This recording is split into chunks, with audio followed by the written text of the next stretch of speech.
They can hear us. I'm really sad that Every comment day. by Callum wasn't the first thing that could have been heard. It might have been. They might have heard bits of it. Well, hello everyone. Hi. This is Nat Disaster back at it again. It's been a little bit of while.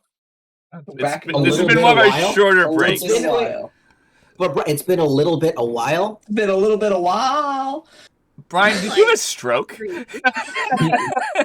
If I had a stroke every single time I stuttered my words, that'd be really bad. You'd be dead. You'd probably be dead. That's what you'd be. That's what you'd be.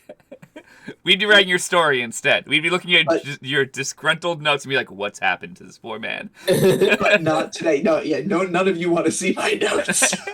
God. Yes, I do. Yeah, I do, but Don't lie to me. I do want to see your notes. They're a well-guarded secret, hidden in a vault, guarded by a dragon behind another locked door in a hedge maze. They're in a backpack that he forgets places. It's in a binder, actually. It's in a binder in a backpack that he leaves random locations because he has a bad memory. And I Also, just gonna put this out there, Brian. If it was in a hedge maze, I would make that hedge maze burn. Oh no, like Brian Maines in the Humblewood campaign. Oh God. But, yep. Hello everyone. We're already off track. I am Brian Creevy. I am the DM, the Disaster Master. Thank you to Jacoby of Nat Disaster here. And yeah, 32 sessions into the Heist campaign. Go ahead, Andrew. Go ahead, say it. 3 sessions, my ass. Yeah, there we go. That's the quote. 3 sessions, my ass. 32 sessions in custom AB We're not even close to sessions. done, and we're going to play for like 3 hours, so we're only going to get to like into the time of what's going on and the gala until like 8 o'clock. Like we're going to get to the meeting probably. That's how far as we're going to get. I guarantee. I put money on it. Well, let's not waste any more time. On this side, I think it should be coming up on the screen, we have the tech paladin, Colin Rose. Look at my notes. I can tell. Hi, I'm Colin Rose. I play Rainn in this wonderful campaign. She actually doesn't know that Callum has done all the crazy shit he's done, so Rainn's not actually that stressed. She's having a good time at the gala. She'll be stressed when she learns all these things have happened, and then she'll be like, what the fuck? But she's not stressed yet. Sorry. It's okay. We'll see how that stress level You is added by the fun. end of The night. point of D&D is to have fun, and you had fun. So that's all that really matters. Yeah, but I don't want all of you to have less fun at my expense. We don't know if we're going to have less fun just yet.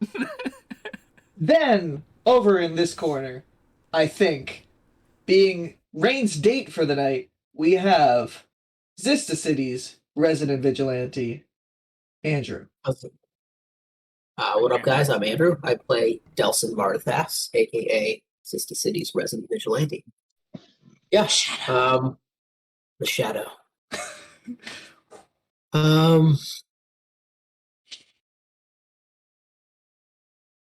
He's very stressed. There's a lot going on right now. At least you're not freezing every couple seconds now.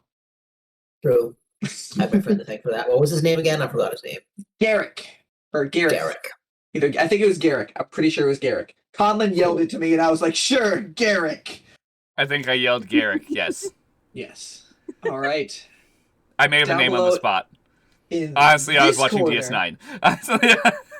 we have the note-taker of our campaign and the lovable monk that everybody just can't help but just love. We have Vicky. Hi, I'm Vicky. I play Andy. He is a tabaxi monk rogue.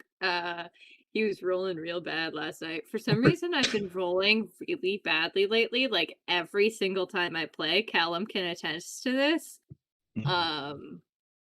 So I might need to do dice cleansing. We'll see. We'll see how it goes tonight, and then I'll make a decision. At least you have monk stats, though, at least. That's true. It's true. I rolled a nat 1 on stealth, and it's still a 13, so... It's like, I mean, actually, you did an okay job at stealthing. Honestly, it's above average. Even when you're really bad at stealthing, you're not that bad. And And then last but not least, literally proving it in the last session, it's the harbinger of chaos in this campaign. The man, Yeah. the majestic mustache, the majestic beard. Wow, majestic mustache. Majestic Majestic- mustache. The myth. So many M words. So many M words. The majestic beard, Callum. I think we should go with immortalized mess from now on. Immortalized mess. Well, Callum, introduce your character and how much you remember from last session. God, okay, so I'm Wind Whisper. I'm glad I can even remember that. Well, it's actually Seabreeze now. Doesn't matter. It's both of them. It's everything. Yeah. It's all of it. It's nothing. It doesn't matter. Mm-hmm. Yeah, I'm also Seabreeze, and I don't remember fucking shit from last time, guys. I straight up don't. I remember getting the hammer. I remember shadow beings. I remember turning invisible. You're And that's flying about it. currently, I believe. Yeah, I don't remember that though. All right. Sure, it happened. That is our wonderful cast, and I don't think we have much of anything towards announcements right now. Just last time we were in person session, we're doing another digital one now. We'll probably be floating back and forth from different types of hybrid sessions. We're kind of experimenting with going forth, but all the same, we're bringing you the same disastrous content here. I live 2 hours away. Come on, drive down. It'll be fun. Yeah, Callum lives 4 hours away. Like 6. 6 hours, yeah. So That's not You worth give me it. enough warning though, and I'll be there, and I will be much more well behaved because it won't be my birthday. Yeah. That's All my right. defense. It was my birthday. Like, It was Yeah, your you don't have to birthday. be sober on your birthday. I wasn't. I don't have to be. We know, bud. We know. we're The experiencing entire- technical difficulties. Yeah. It was a faster button to hit. All right, but since we don't have an entire day to play like last time, let's just let tonight's disaster unfold. Oh, I So- need you to recap though about what happened in the forest. You said you would. I will go through as quickly as possible. So previously, not disaster heist. So this no, I'm not gonna go No, that fast. please, no. But as everybody, the Lucky Cinq got outside the Nialchi Care Armory and transfers, they did slowly watch the announcer announce dukes, duchesses, barons, baronesses, and other prominent dies and divinities overlook folks slowly descends down in an organized fashion. In the middle of those, as Delsin and Rainn are talking with the Martathas family, Andy was getting acquainted with 4 other guests at the party that were friendly, giving off some vibes, some poor insight checks, got some, didn't really reveal much, but, he was just vibing with them. And then also met Zavros Catastrophe. For those of you who remember from the original campaign, is Kyron's father, who got invited to this this gala. While that's going on, Seabreeze is planning everything that he's going to do at the gala and trying to figure out the order. He is playing the crazy old Kenku role very well, as him and Paul are disguised as Cairo Planus Lear and Page Turner, the human and the Kenku researchers from the Athenium from way earlier to the heist. And he starts getting on this Water Genasi side a little bit, winning him over. The entire group in 2 separate versions, because they're going down different areas, go through a zone of truth and make it through. Seabreeze and Paul flying up on the radar a little bit, and Seabreeze trying to spill ink onto the guy's paper so he loses all the names. And the guy quickly pulls out another pad and just rewrites the names down. I do remember that actually. Everybody went down in the Duna platforms, having to wear little cufflinks to go down to make sure that they don't fall out. While riding the Duna platforms over towards the Dice Estate, going around Era Amber Castle. Everybody got to see what it truly was like to be suspended in the center of Zista City for once, seeing everything from their angle, hearing the waves crashing up from down below, and seeing the mural of the awakened few that is on the southern section facing the suspended houses that very rarely does anybody get to see. Rainn and Delsin got down there first and were welcomed by butlers and maids into Dai Hanada's gala for the 3 million gallons. Was given the quick directions of where everything is, what's on limits, what's off limits, and quickly started mingling around the floor. Delsin's father letting him know not to do anything stupid. I know what you have been doing since you left, and Delsin giving then you know what I'm capable of to intimidate his father back. And then started mingling the floor with Rainn.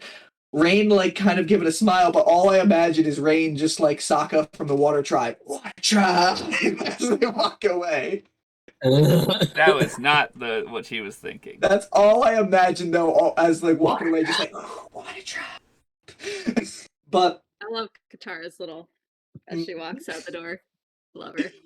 mingling with other guests at the party, from the people of the City Shapers to the Dai himself and other places, very quickly figure out Delsin is the talk of the party, him and his family. It's a pretty big day for you. Oh, Delsin Mardathas has returned. It's basically the one of the big chats that's going around the entire party itself.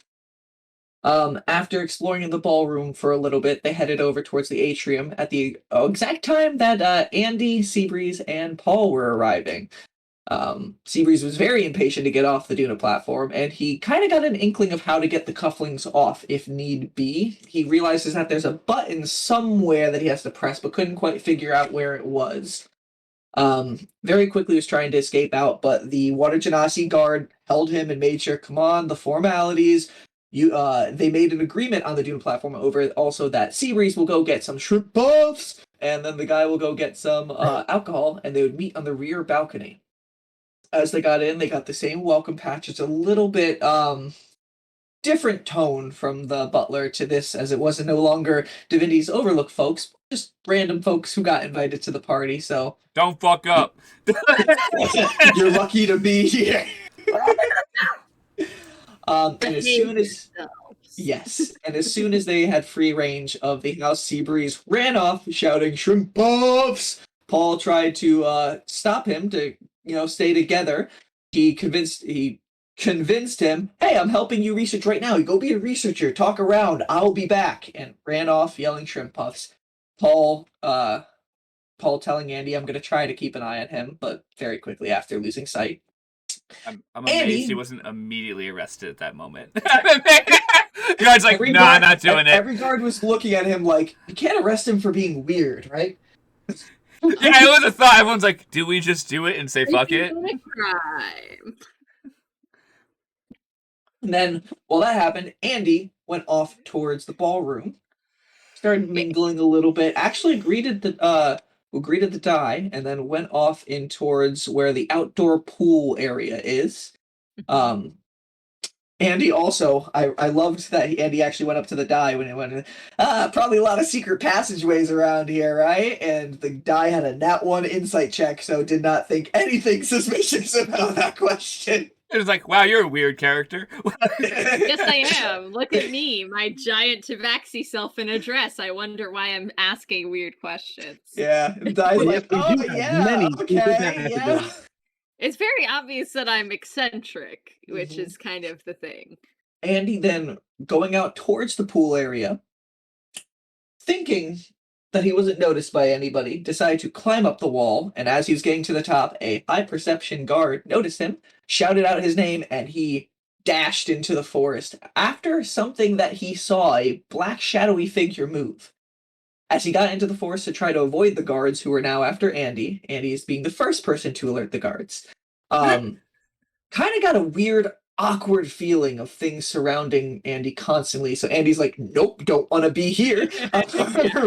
Ran back out of the forest, away from the guards, and getting to the opposite wall of where the pool area is.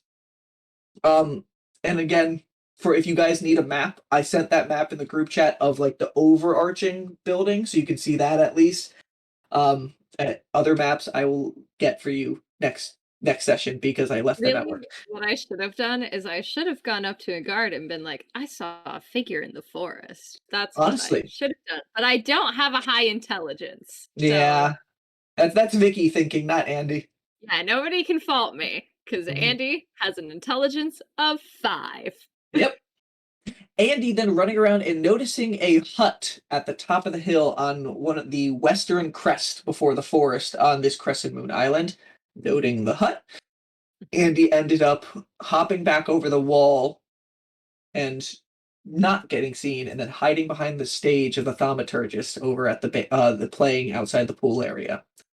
While this is going on, Seabreeze ran into the banquet hall, immediately grabbed the plate, and a waiter asks what he can get. He's like, shrimp puffs. Give me shrimp puffs. I have a hot date. I want shrimp puffs to go. And after failed conversation of the waiter trying to get him to sit down, as everybody needs to sit down and eat in this place, it's a civilized place, was just like, fuck, he's like, fuck it, whatever, in his head, and he goes, very well, and goes off to get shrimp puffs. Seabreeze immediately, not being able to stand still, spots shrimp puffs all the way across the banquet hall, dashes through the banquet hall to get to this older gentleman who's a little pleasantly plump, definitely uppity, throws 30 gold on the table, grabs his tray of shrimp puffs and says, I need these. The guy then fighting him for his shrimp puffs. Seabreeze decide to minor inconvenience. All this happened. Minor inconvenience, break the old man's finger. He let go of the shrimp puffs, was like, you should fix that. The 4 guards are like, no, magic. And then Seabreeze immediately turned invisible, dropped the shrimp puffs, and dashed to the back of the estate. Oh my god. Callum being like, did I really do this? Yeah. Rainn and Delsin being inside the atrium talking to some of the barons around in the area and their knights, including Zavros Catastrophe, talking a little bit about the Grove, Rainn getting a little bit fancy, and Delsin stealing a Unlucky Fool card and it failing to break the curse on him that would just freeze him every so often. They suddenly were alerted to guards running to somebody running out to the forest, and then a few seconds later, there's somebody causing ruckus in the banquet hall, running the opposite way around the skywalk that surrounds the atrium, and both of them being like, Great. They then made their way back to the ballroom to mingle and see Otto and Vojo Variana to see if there's any intel going on. As that was going on, Seabreeze made it to the back of the forest, Quiet Hollow at the back of this area, based off Silent Hollow, a wood imported directly from those woods. Invisibly, made it past the fountain in the backyard and made it into the forest. Saw some weird red-eyed drow walking through the forest, as well as shadowy figures that disappeared in shadow but reappeared back in the light, and thought everybody was being so extra that he decided, I'm going to be weird too, and decided to do cartwheels through the forest all the way to the area where his patron was leading him to. Fucking cartwheels? You were doing cartwheels, Callum. You were cartwheeling Amongst through a the forest. ghouls and ghosts and bullshit. Yep. You were Happy cartwheeling. birthday to me. As Seabreeze finally got through, not paying any mind to any of the creepy things all around him, just kind of tired of all the pomp and the you're destined to go here kind of thing, made it to the edge of the forest, right at the crest of where the crescent moon is, in the direct center, where the river from the fountain flows off of the island. There's a little stone area with blue ruins glowing, and his patron, the ever-raging storm, created platforms for him to go over there. He instead decided to airstream to get over to there, and basically saw ruins that fell off the way, told off his patron, and was just like, take what you want through Hurricane Freeze, the Chaos Fragments, and the Bottle of Wet Hands off of the waterfall, and immediately all of the obscure, the black shadowy figures jumping into the water. You can hear cries of terror as water elementals and obscures are mixing and getting pushed off the edge, and everything's falling off the edge. Air elementals are falling down towards the area where the chaos fragments are falling. Seabreeze sitting on the rock like, suddenly, because he's traumatized and didn't know what the fuck was going on, then a storm cloud started to rise up from the area where the chaos fragments fell. Seabreeze, getting a little bit of confidence, told the Ever-Raging Storm, I did what you asked, now save my friends. And the Ever-Raging Storm is like, you have the power to save them now. And Windstorm, his hammer transformed into the restored version of itself, making a new pact weapon for Seabreeze. Gonna save my friends from the problem I caused. Mm-hmm. Seabreeze then being like, fine, okay, whatever, and kind of about to walk off, heard, matey! And Wet Hands was hanging off the edge of the cliff saying he was scared of heights. And before Seabreeze was about to airstream him back up, he was like, can't you just, like, teleport or float?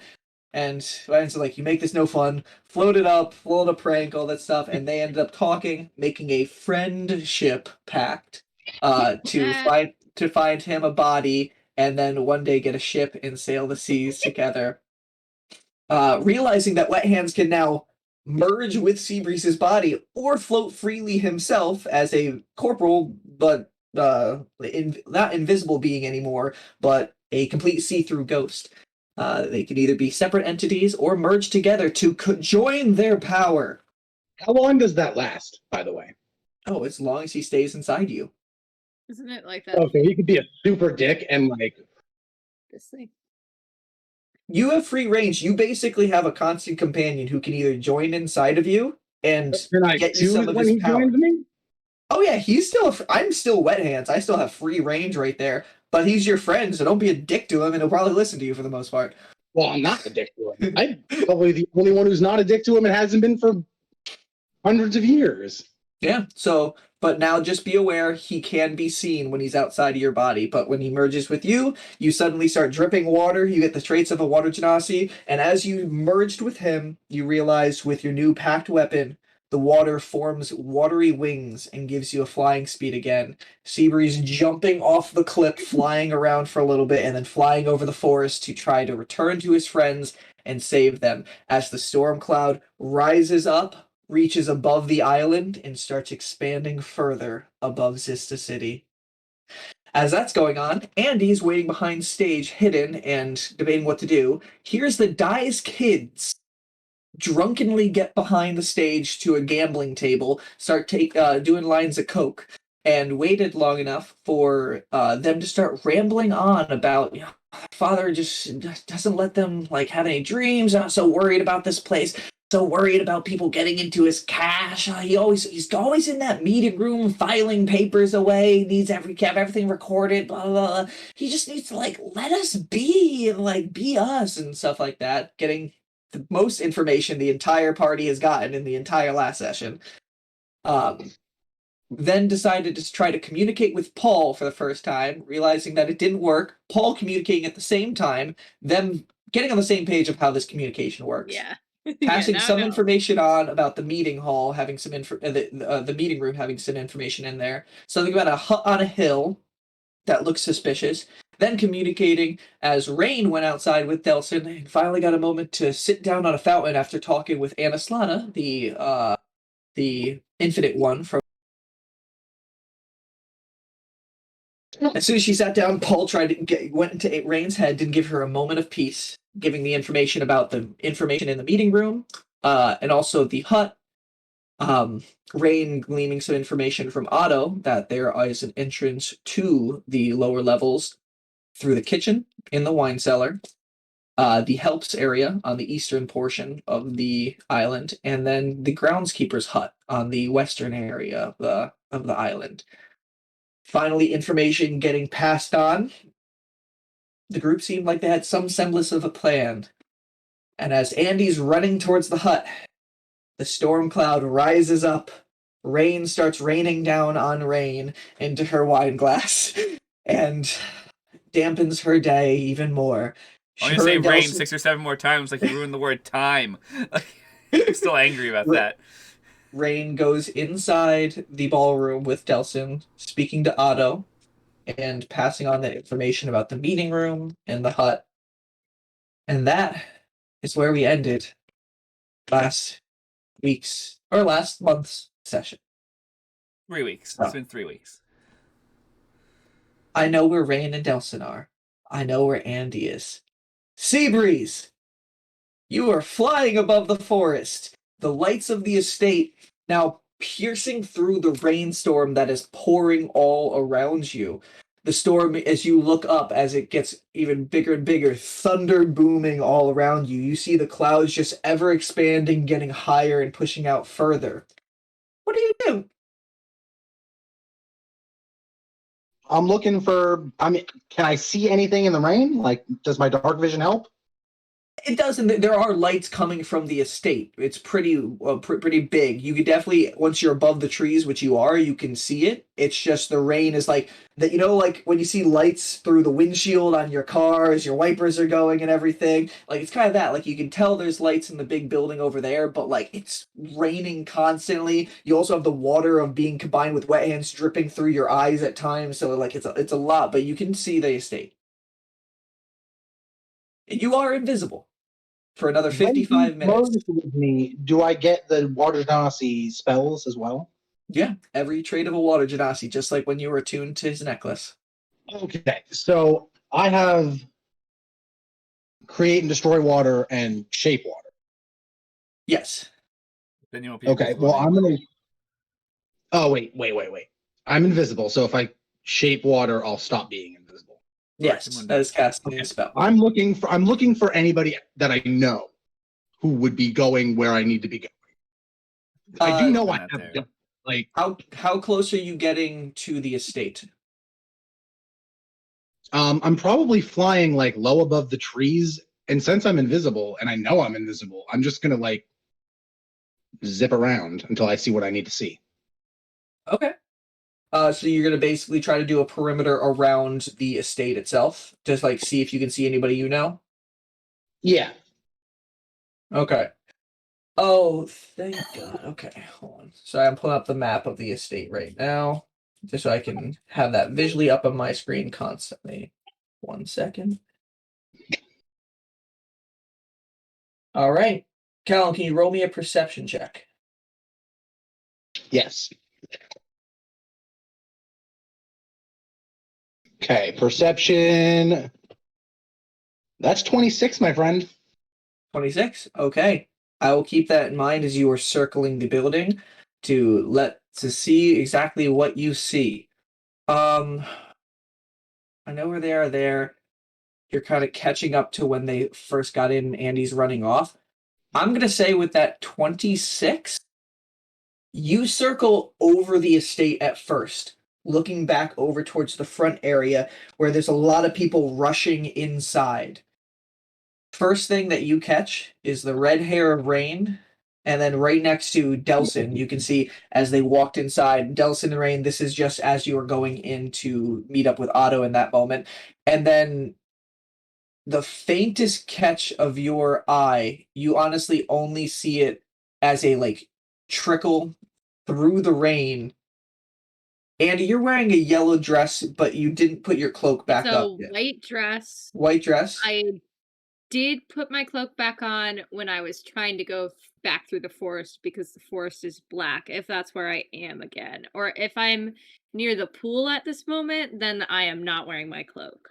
You hopped the wall and you were running through the Yeah. big open courtyard So, field so to my the hut. cloak is back on Okay. Do you have because do it's you have your hood because up at all? I would say yeah, because I'm trying to be stealthier, right? So I'm gonna say roll a stealth check just to see if this through the rain to see if his 26 perception was enough to see you. Probably All right. fucking. so I want to roll good, but not higher than 26. Yeah. That's so weird. Mm-hmm. Oh no, he doesn't see me. That's really, really good. What's 19 Vanished. plus 11? That's It should be plus 12. What the hell? it is plus. Oh yeah, it's plus 12. What happened to your stats? I don't know. Either know. way. Either way, he does not see me. No. Yes. Let me make sure that my everything is attuned, because maybe my stone of good luck. Yep, my stone of good luck got unattuned because I Oh. put it in my backpack. That would make sense. Okay. That's dumb. So you do not see any sign of Andy. Andy but has you see actually vanished, even more Mhm. invisible than you are.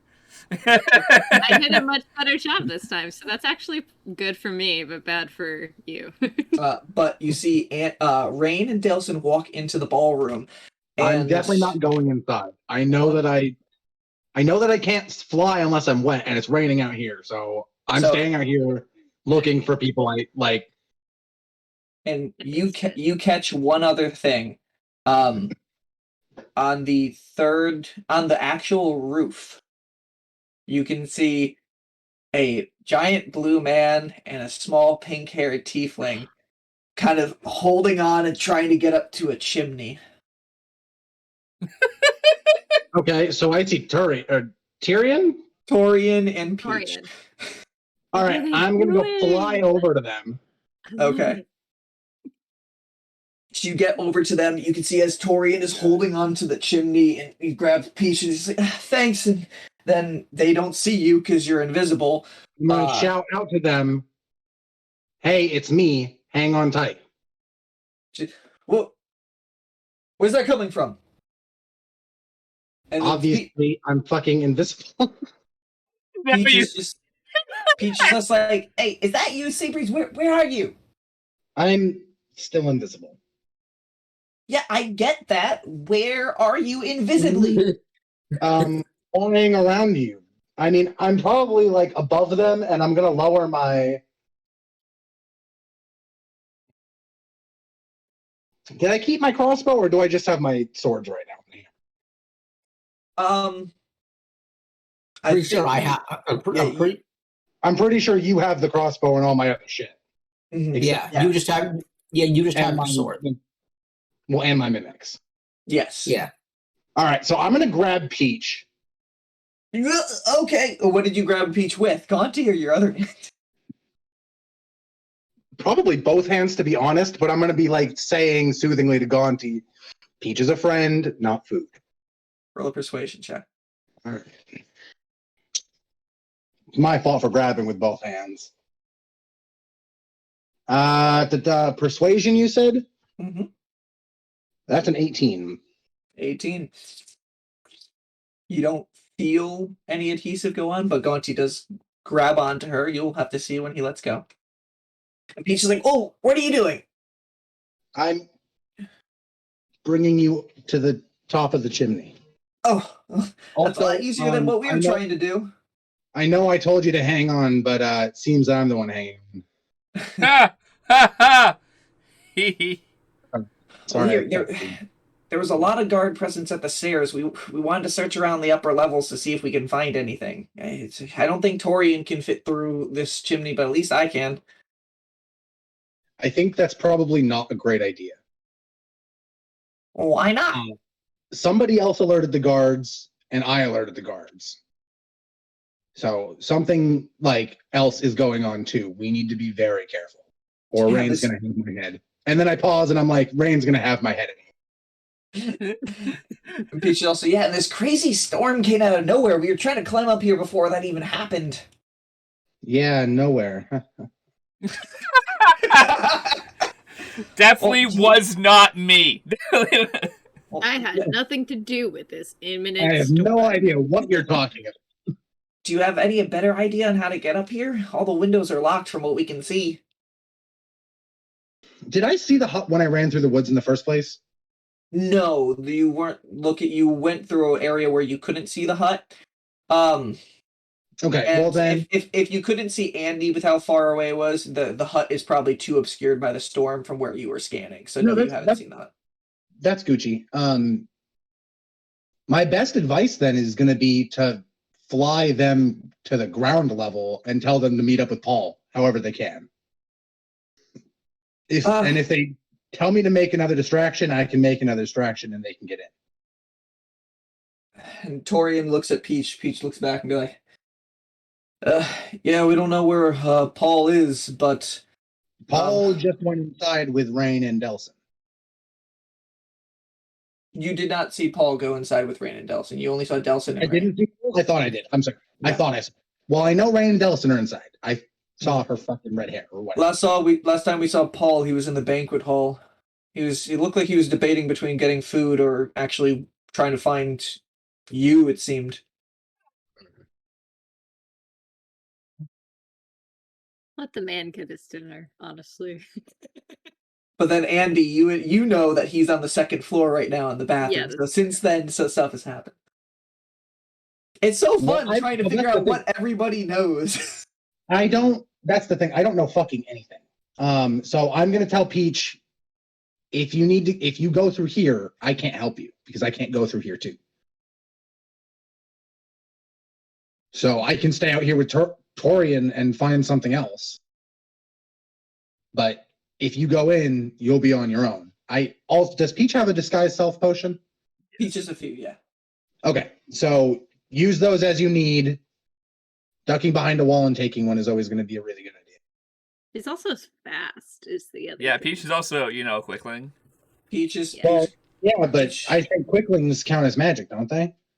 Like using or to run around, or at least the rush I thing. think that's just their speed. The rush thing is, but the rush is a one-time use, moving literally at speeds that cannot be comprehended. I'm pretty sure Peach would break the building and run off the cliff in one step if she used the rush here. Just threw a wall off and be like, ah, shit. All right, so I'm going to let Peach go down the chimney. I'm going to bring her up. Peach will be like, Wily Coyote hit. I'm gonna see what I can figure out. I mean, I'm too quick for anybody to really catch me, so even if they see me, I'll just run around a corner, drink a potion, it'll be good. But, where are you going so I can try to meet back up if I figure anything else out? I don't know. I'm going to stay with Torian. So Torian's like, I'm going to help him find a way in.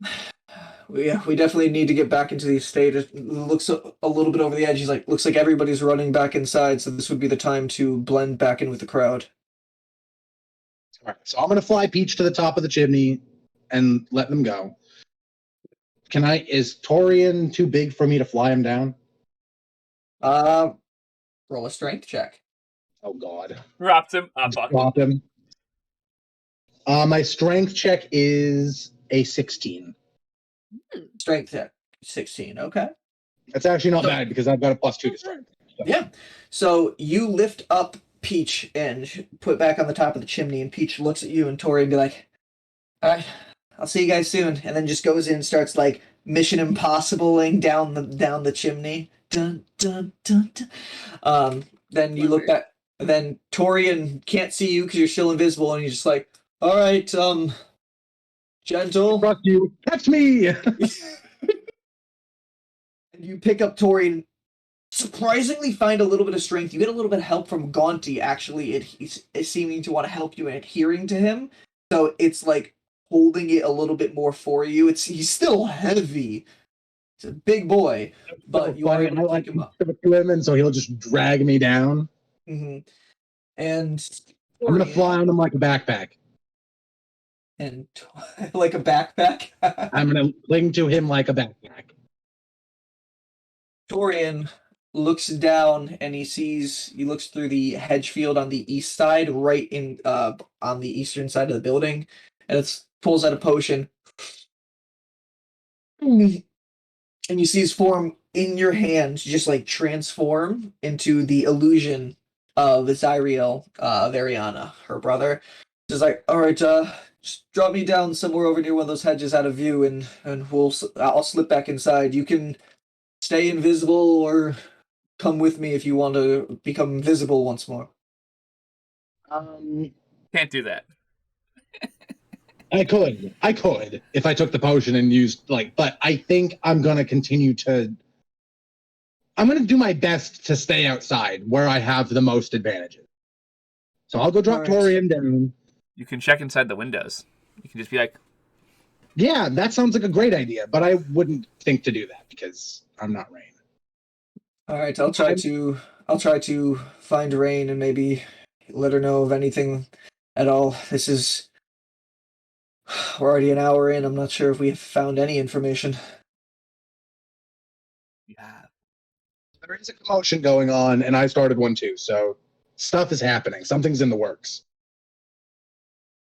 All right. Well, you know who to look for if you want to find me. Good luck. And he looks in the complete opposite direction of where you are because he still can't see you. Nods his head, and then he starts rushing back into the estate, his hands over his head, And quickly, as soon as he gets around, you can see at the entrance a guard's like, "Come in quickly! Get out of the storm!" He rushes in with him. Wet Hand says in your head, "So what now, partner?" He's a pirate, not a fucking cowboy, Brian. He didn't say it like a cowboy. He's just, you're his partner now. He's actually, yeah. He didn't say partner like Woody. He didn't go like partner. He was like partner. Like, no, I can't do a pirate partner, but like, you know. Brian is a limited voice actor. Army Mizzy, right. what are we doing now? Is that better for you? I guess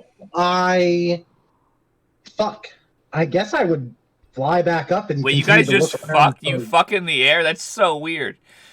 No. No, I guess I would just fly back up, and I mean, I would honestly, like, Seabreeze would talk to the ever-raging storm, which is now all around him. And he'd be like, "Hey, sorry for the harsh words earlier. I was outside my right mind. Where is everyone? Where do I need to be? Also, what is his next task for me? Did he tell me?" Roll a religion to check. Religion check. I think better is worse in this situation. I got a 21. 21. The storm clouds rumble. Hello, fuck you. And then I get zapped by lightning. They rumble even louder, and you see a lightning bolt go down, and it goes whizzes right past you. You see the feathers like on your arms like all stick up for a second, and it ends up crashing down next to a building on the eastern side through the hedge maze that you just dropped Torian off in. All right, I'm gonna go to that building, and I'm also gonna say, I don't know, probably the exact same way I say to like Gaunty and Blinky in my head. I'm gonna be like, "Thank you." The sky is silent. And That's fine. I feel like that he knows that I'm pretty much his. Just frazzled. I want to save my friends from the dumb shit that I'm doing to them. He gets Just don't know that I'm doing to them. Yeah. He gets All that. right, so I'm going down there to was a lot of harsh words last time. He's like, "Oh, fuck you too, I guess." I mean, like, I'm outside my right mind, guy. Just... All right, and you fly down towards that building? Yep. Okay. So, Rainn and Delsin, you just started communicating with Otto on everything that was going on, that it was you're doing the meeting house where everything else is, and you now have the ballroom. You can see dozens of other guests flooding into this area. Guards are kind of shouting in different directions for people to go over to one area or go over to this area as the floor floods with people. It's packed in here now. Like, this would be a COVID cesspool if this was in the real world. This is a super spreader event? Is that what you're saying? Yeah, it is. What time is it approximately?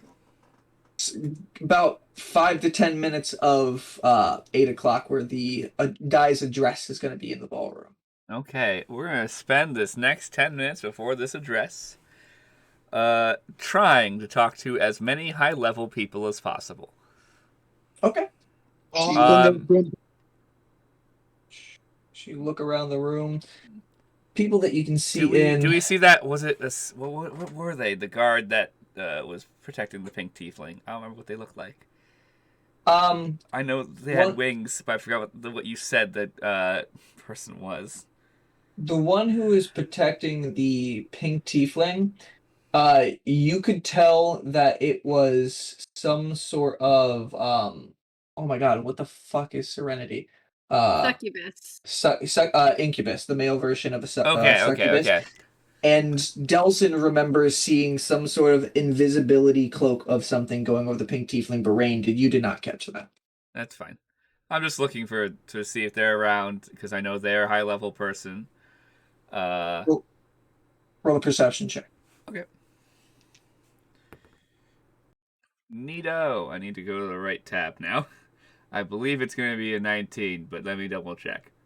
It is going to be a 19. 19.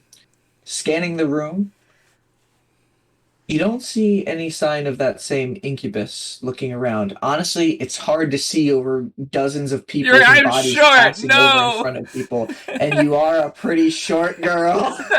She is 5'2". Should have made yourself 6'5" like me. What the fuck? Mhm. It made sense because you underestimate someone who's 6'2" or 5'2". But you can see the Duke of the Southeast Corner and his husband, so Borovic Savander and his husband Severir Savander. You can see Anastarina Amakir, the Duchess that you saw speaking to Anaslata, as well as Anaslata still over there. I don't want to bother them. Mhm. You get obviously you're still right next to Vojo and Otto. You can see the Baron of the border section, a Videlkin male named Dallin. You can see all the other families who are honestly most of the Dye families. You can see the Farbringer family, Gaston Farbringer and his wife Diamata. You can see the Tinkerfoot family again, the ones of the City Shapers.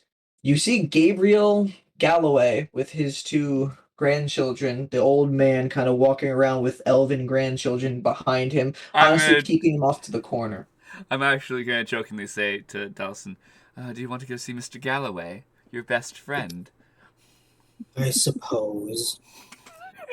Rainn's like, okay. I know you don't want to see Mr. Galloway. Since he's the one not helping your father's corruption. So you guys walk over to Gabriel Galloway? Okay. Yep, and then we'll go to those the gay male Duke couple, which I forgot their names of immediately. You can see as you do approach Gabriel Galloway, both of his grandchildren who are there with him, as well as the knights, see you guys approaching as they seem like they're trying to keep a space for Gabriel, like his own secluded corner away from everybody else. And as you approach, both the knights and his children, can we help you? Do they push fucking Delsin ahead to do your shit, dumbass? Delsin Marthax. I can tell Andrew's getting so sick of Delsin Marthax. It's perfect because I know the character's sick of it too. Brain being like, "Come on, I can't introduce who you are. I'm no one in this group." Delsin Marthax. We were hoping we could speak with, and his name already has left my mind. Gabriel. I apologize. Gabriel. Or Mr. Galloway. Die Galloway. Die Galloway. We were hoping we could speak with Die Galloway. They kind of like turn back, and Gabriel, who's kind of like sitting down with a cane, kind of just like looks up and stands shakingly. Delsin Marthas. Kick him in the gut. No! It's useful right now. I thought you left the family. I did. But I'm back. The prodigal son's return? Oh my god. You could, if you want to call it that, yes. Excellent. Well, the more Marthas's, the better. He's making money on you fuckers. But tell me, what have you returned for? What you seek my presence? What can I do for you?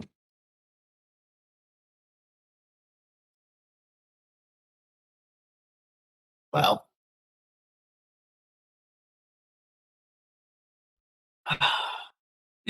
Doesn't seem it. I hadn't thought this far ahead. I will speak up for him because I'm like, he's joking. Joking, oh god. A good 5, 6 seconds have passed by. Rainn's like, did he freeze up again? I thought the magic was done. He merely wishes to alert you that he's returned to his family's presence and wishes to, hopefully, one day take his father's place in command of the family. Really? Well, Is this true? I think commanding the family's a bit much. I'm not sure if You're like, I'm not sure it's the right terminology. I I'm thought not sure. I'm not sure if Go ahead, Andrew. Sorry. I'm not sure if I'm the leader type. Yes. Seems like your eye has gone in different direction. Real estate, correct? For the moment, yes. Yes, I keep a good eye on all of my properties. Yeah, because you had to buy it from a Galloway. Not directly through him, but he that comment alone, Rainn, you could tell. Oh, so this guy knows who owns everything he owns. Like, Delsin owns a one building apartment with no tenants, and Gabriel's like, yeah, you own real estate, right? You're in real estate that you're not making money on. You should have told him you were opening a can of whoop-ass factory, and that he's going to be your first customer. And That's a terrible choice. That's how you die.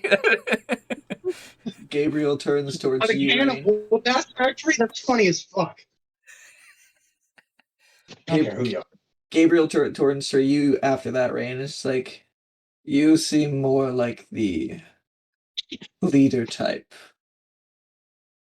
Who are you? Rainn, so he's elf. He's elven. He is a human with elven grandchildren. You're not sure why. There's lots of reasons. Rainn's a quarter elf. She looks. I'm gonna say, I don't have a last name, which makes every introduction awkward as fuck. I'm just gonna say Rainn, Delsin's significant other and business partner. Right. All of the children around your time were getting that name. It's a lovely Rainn name. looks real awkward for just a millisecond. It's like, it's a lovely name. Yes, it is. He thinks back for a second. He's like, huh. And looks at you. Now tell me, do you hope that he becomes part of the family again? It seems like by that comment, you have great things in mind for him. Well, I think Delsin can make much of himself if he re-involves himself in the family. It's kind of why I pushed him towards coming here tonight. Did I won't lie. He turns back to you, Delsin. He's like, you should listen to your partner. There's good things in store for your family. No, I have heard. Rainn That's, smiles.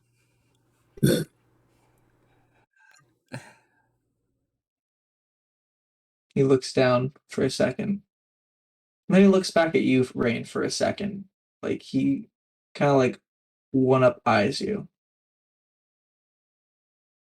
Now tell me, Rainn, you said. Yes, sir.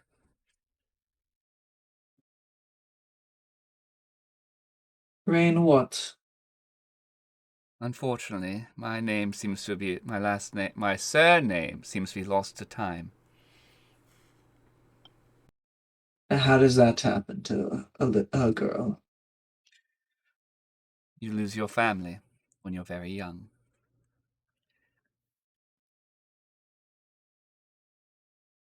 He eyes you pretty hard.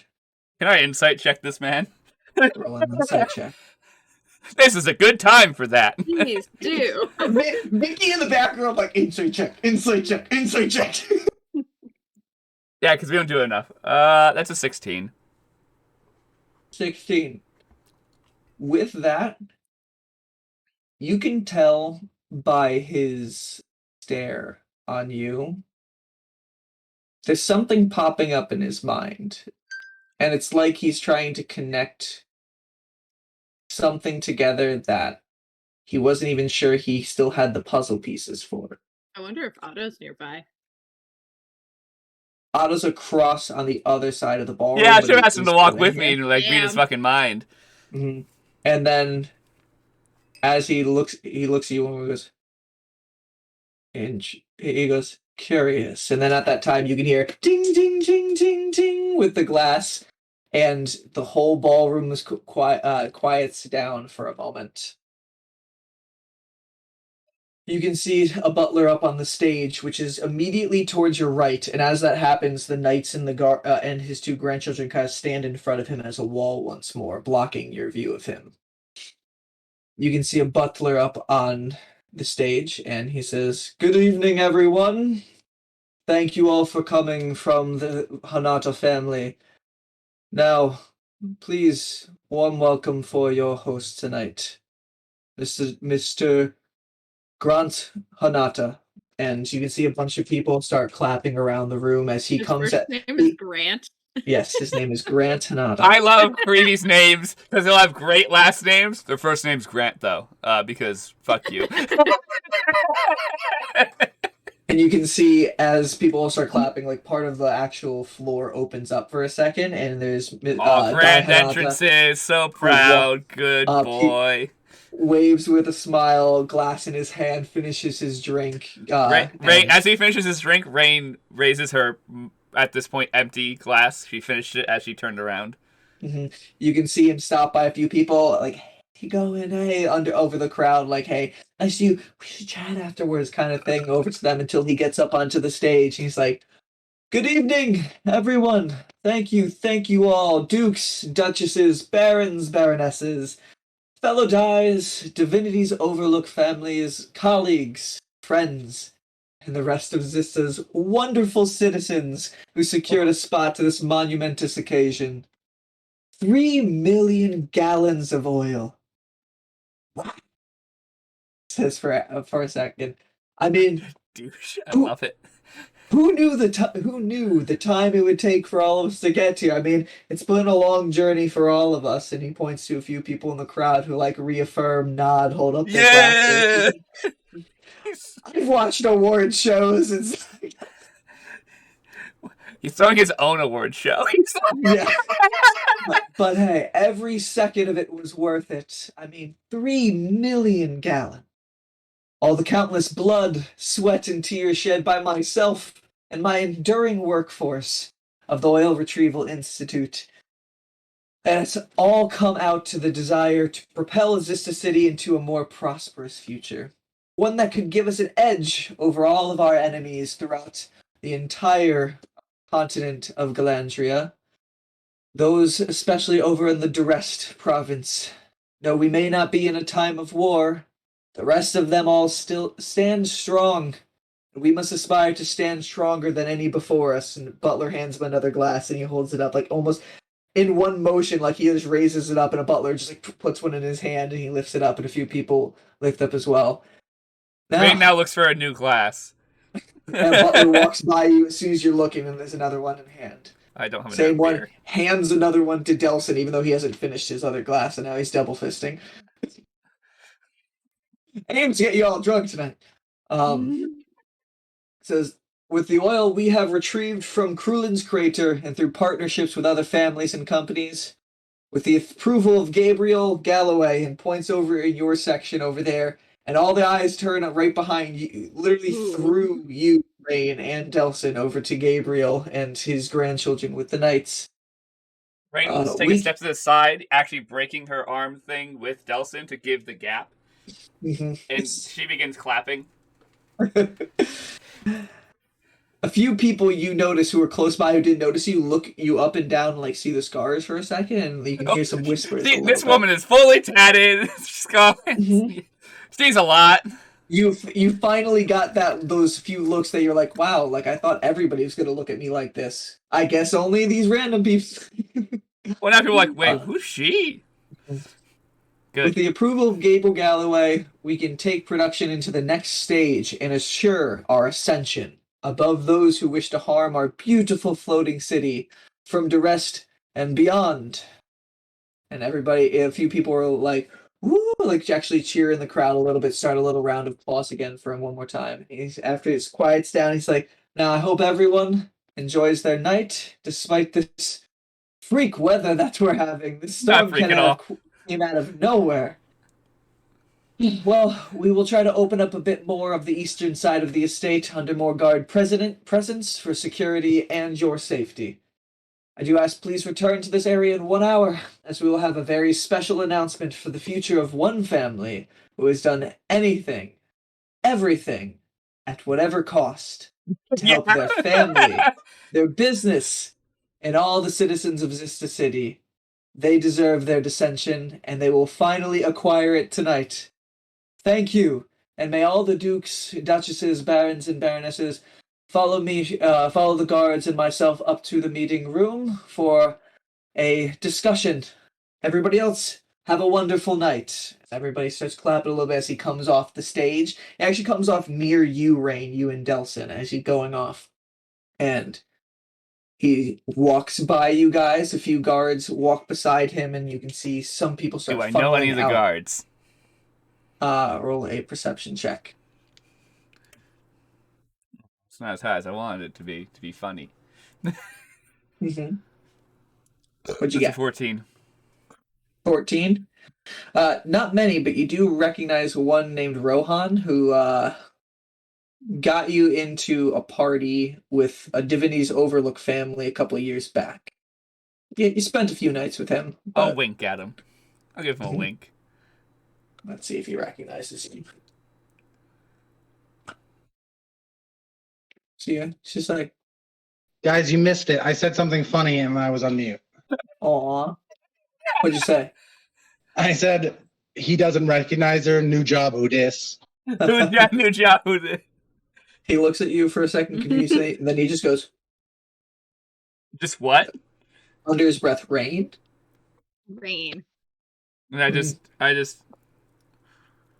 he's like, he just walks on. He has more important things to do, but he gives a look of like, damn, how'd she get here? It's her. She gets anywhere she damn well pleases to be in this city. Okay. And as all the hubbub people from the Dyes and Barons and their knights flood out, there's a little bit more room, but it easily fills back up with people. And as that happens, you do notice a Asamar fully tailored in a purple suit approaching from one of the entranceways and walks up to you and a little awkwardly, hello? Citizen, what's your name? Rainn just like slumped shoulders like that's not even very good. You can do better than that. Try again. I'm not good at surprises. Enjoying your night? That's better. Well, he looks around. There's a lot of hubbub and chatter. Like, he has to kind of get close a little bit. Kind of like clinks his glass with yours a little bit to like just show up a little facade. He's like, I don't know what's been going on for the past hour, but Peach is breaking in through a chimney on the 3rd floor. And you're like doing voice down a little bit, and he looks around. I mean, Are there guards near us? oh yeah, there's guards all over the freaking place. I meant like within earshot. They're paying attention. There are some. Can I roll You can roll. perception? Yeah, roll perception. Okay. That's 17. 17. With my nat 1 perception for the guards for everything, it doesn't seem like they're paying any attention to the girl with all the scars. And Who you can see is? Mr. You can see Do I have to Mr. roll a separate thing for that? Oh, actually, hold on 1 second. Also, we need to go to break soon because I really need to pee. Yeah. Nobody surprisingly sees you. I rolled terrible perceptions, and Mr. Gabriel Galloway gets escorted by you as this happens too. And he's like, and Seabreeze is invisible and just That's went probably off. for the best. He's flying around the estate, as far as I know. Flying bad, invisible good. I'll take it as a good middle ground. Could he always fly? No, he was asking his patron for that, I believe. Rainn then looks out the window as it's pouring. I guess that worked out. Thanks, Rainn. Turns back to, looks at Delsin and then you. So what now? Andy is looking at a area to get near where the cache might be, and we have information of where the password might be. Where's that? In one of the Dai's meeting room. We're not sure if it's its private one or the one they're using for the big meeting tonight. We Great. think it's its private one. So any idea on how to get there? I have not figured out the layout of the. It's on the second or third floor. I've not figured out the layout up there yet. Well, what would you like me to do? Do you want me to try to get up there myself? Yes. Can you disguise yourself as one of the guards? He's like, I have 2 more of these potions. It's supposed to last me the night, but I could.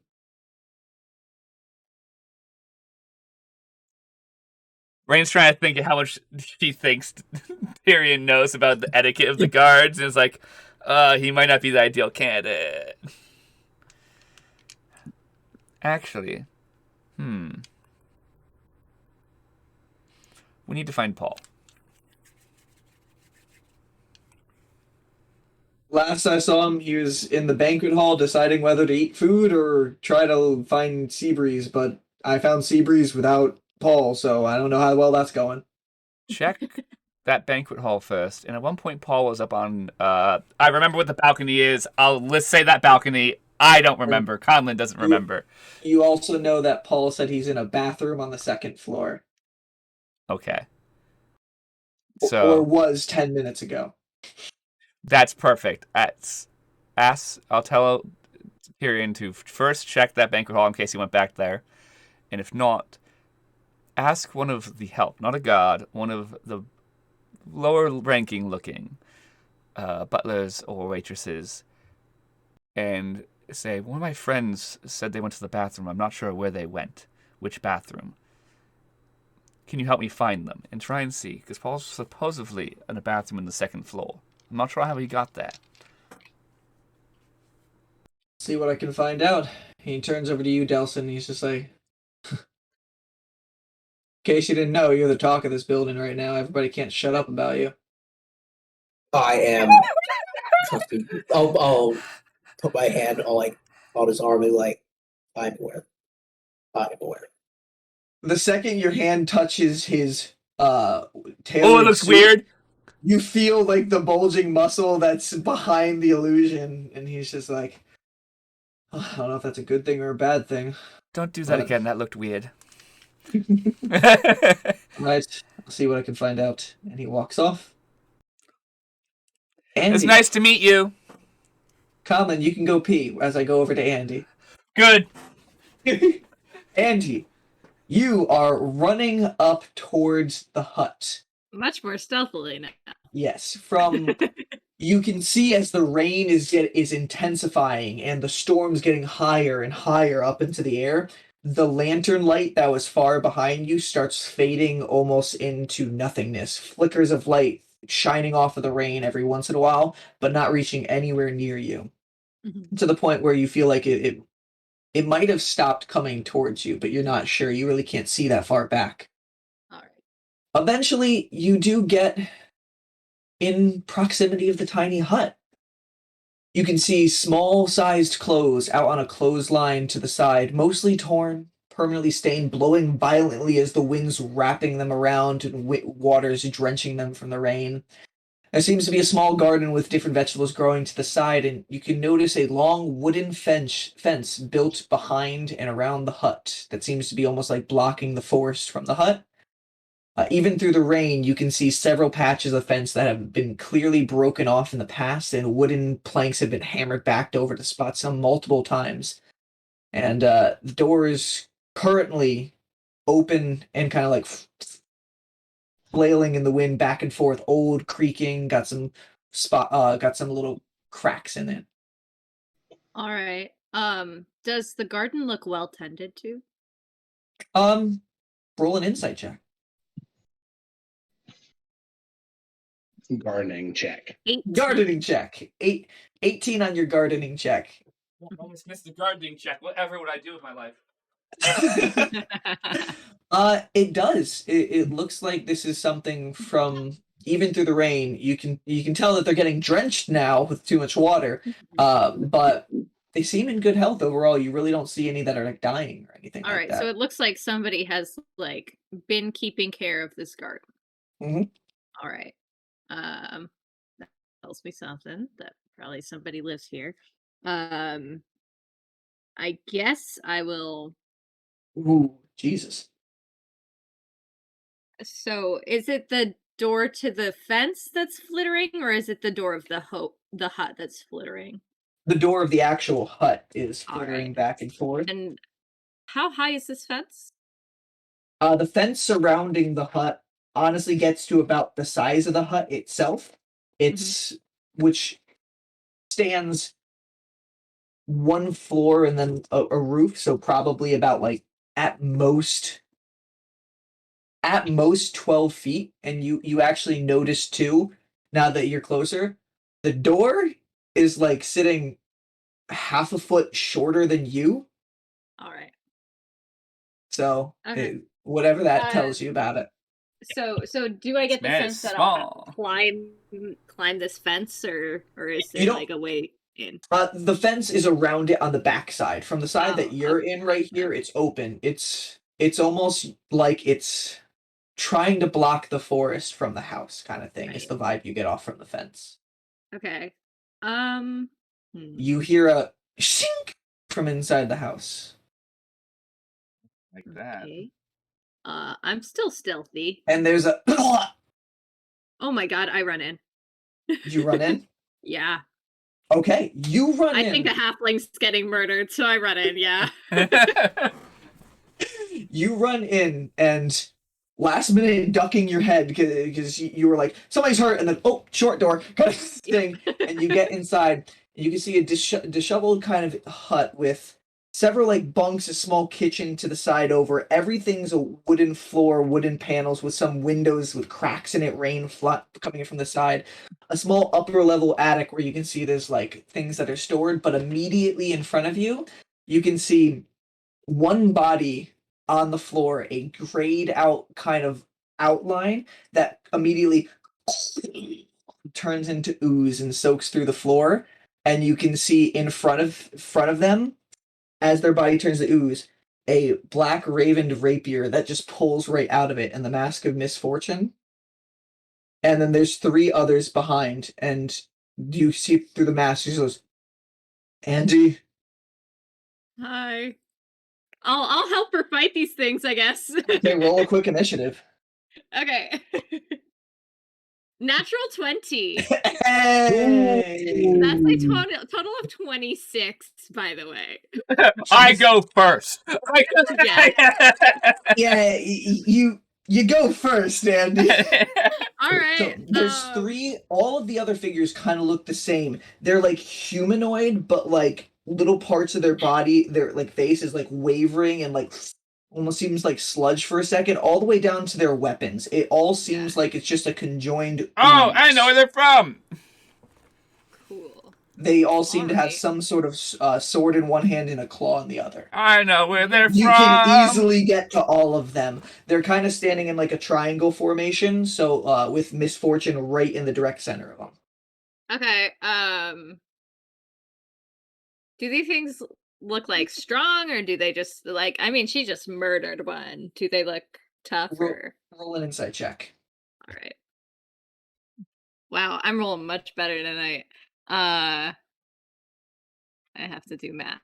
Try not to kill them. We want to arrest them. We need someone to blame for the robbery. I'm not gonna arrest these things. They're like monster things. Yeah, but they're bad guys. They're part of the criminal guys who are here to steal the here to steal that necklace. What's 16 plus 7? I don't fucking know. It's Good. 23. Like 23? 23 does 23 hit. insight? No, that's an insight. Sorry, yeah, the insight check. Sorry. A lot of things going on in my head. Yeah, fair. Yeah, no, with 23 insight check, you see them as they go like kind of like part of their body like it moves down to fangs, and they look they can take a few hits. They don't look really like beefy boys, but they look like they're meant to kill off the small fries kind of thing. Gotcha. Mhm. Okay. I'm not a small fry. Mhm. Yeet, All yeet, right. yeet. Hmm. Yeah, yeah. I'm just gonna do some punches. I'm just gonna punch these guys. Okay, roll for Uh, punch.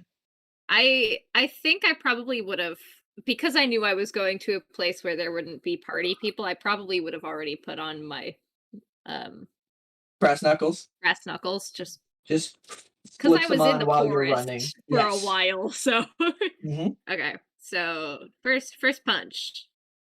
Really good. Oh my god. Okay, 27 to hit. That doesn't hit. No, it does. Okay. Imagine. Uh, I would know about this campaign so hard. 9 points of punching damage. Okay. 9 points of punching damage to one of them. Okay. Second hit, if they're all within melee with me, I guess I'll just punch another one.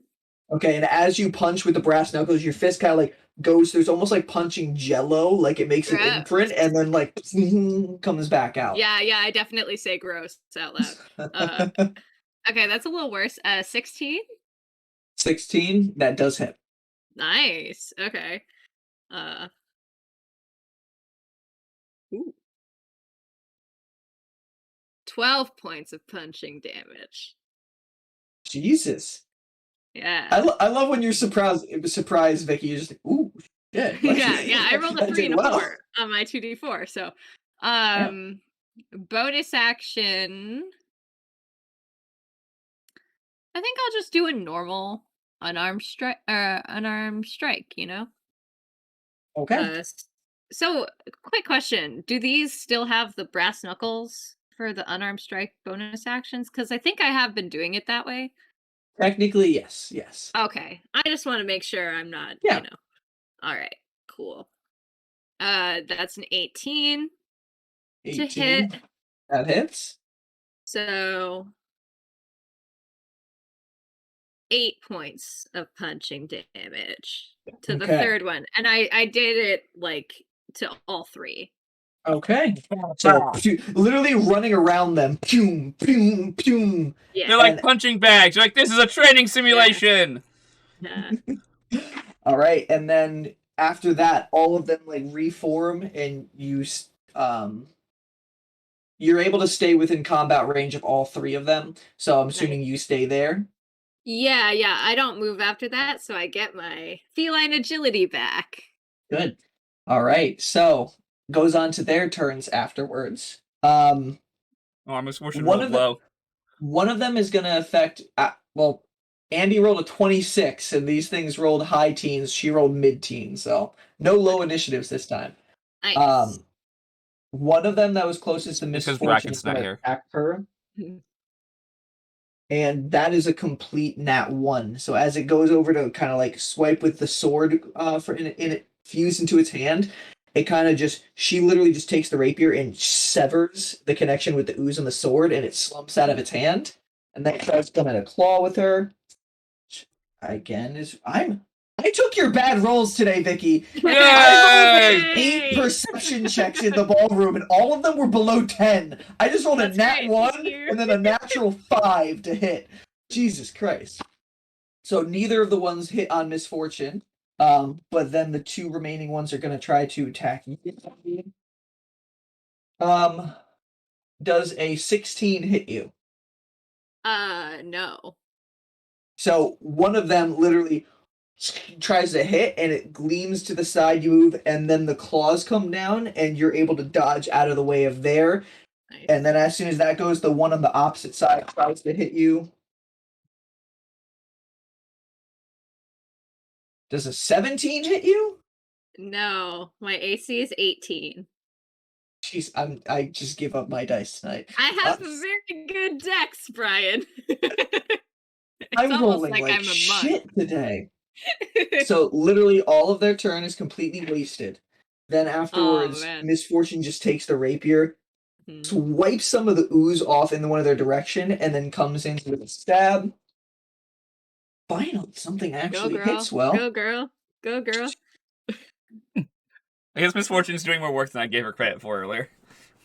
Yeah, Andy's definitely having fun because he's like, "Oh, cool, we're on the The same one side you right did, now." the one in the middle that you did the big hit on, she literally swipes, stabs a big hole through him, and he swipes. He starts falling apart, and then she just takes her offhand and pushes it out, and you can see the form of that one just gets blasted away into the back wall, and just Cool. turns back into ooze and just slumps down into the ground, falling between the floorboards.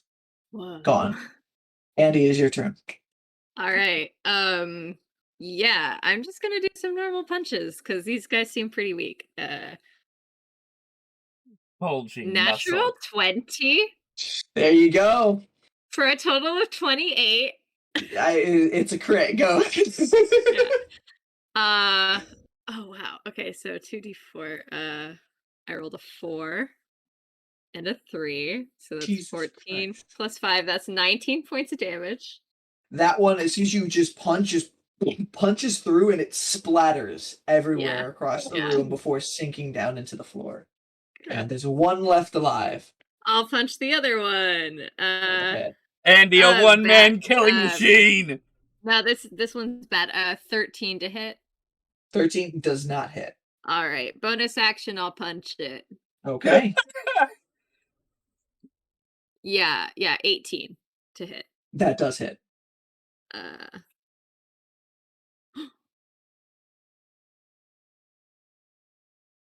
Math. 13 points of damage. 13 points of damage. Yeah, I rolled 2 4s. It starts slumping apart. It's still holding on, but barely. Cool. It's let's see. I guess Oh, Andy's gonna be that's like, a natural 20 on the inside of which one's doing more damage. Jesus fuck. Okay. I guess Andy will be like, why are you here? Like, To the you know. oozes. Yeah. The languages There's one you left. speak. Ooh. Let me check.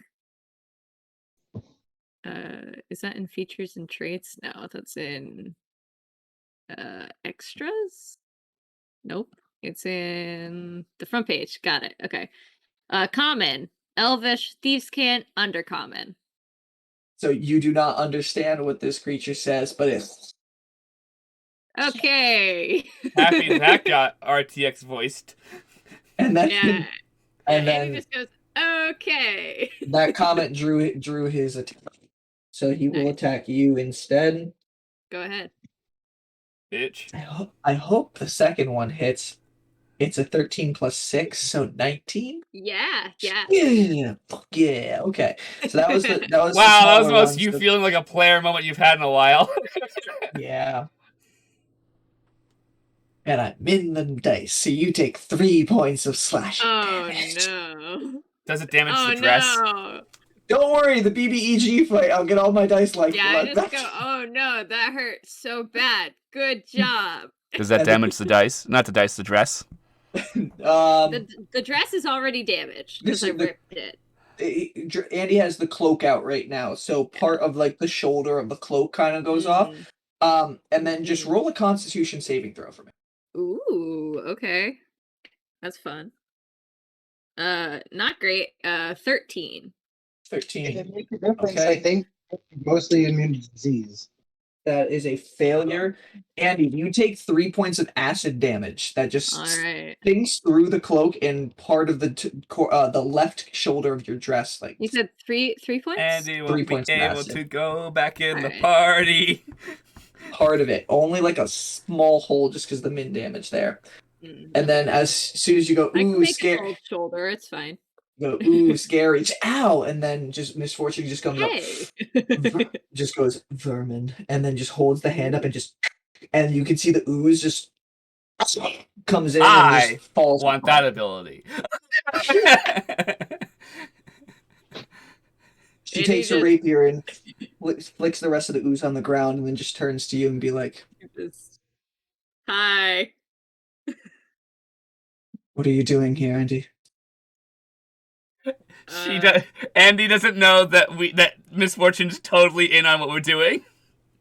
I was trying to protect the little person that lives in this house. It sounded like they were maybe getting murdered, so I thought I would come help. Only the wretched from Gashwelza's ooze dying in here. Not the goblin. Oh, goblin. Okay. And you can hear in the corner of the room just speak up, "That's me." Oh, hi. Oh, that And- poor man is gonna be traumatized. And in there you can see a goblin kind of hunched over. His hand was on his back and he held it up kind of like defensively. Seems to be has a balding head with some warts along his hairline, and with your passive perception and insight, you can honestly tell there's like bruises on his arms and a lot of signs of like what you would insight as signs of abuse. Aw. He comes out, he's just like, "Thank you." I like your garden. Those things were trying to make me say master's secrets. I can't say master's secrets. Thank you. And then you say your garden. He's like, Yeah. "Thank you. I take a lot of good. Bleak takes a lot of good care of that garden. Oh. Bleak just wants to do what his family taught him to do: serve Master Hanada." And you're about to bawl. And he's like, Do you Miss- have a tissue? Misfortune kind of puts the rapier away and then walks up to Bleak and kind of kneels and be like, "It's okay. Now, these ones won't be getting any of the secrets from you. I'm sorry to ask, but I might need them for the sake of Zista."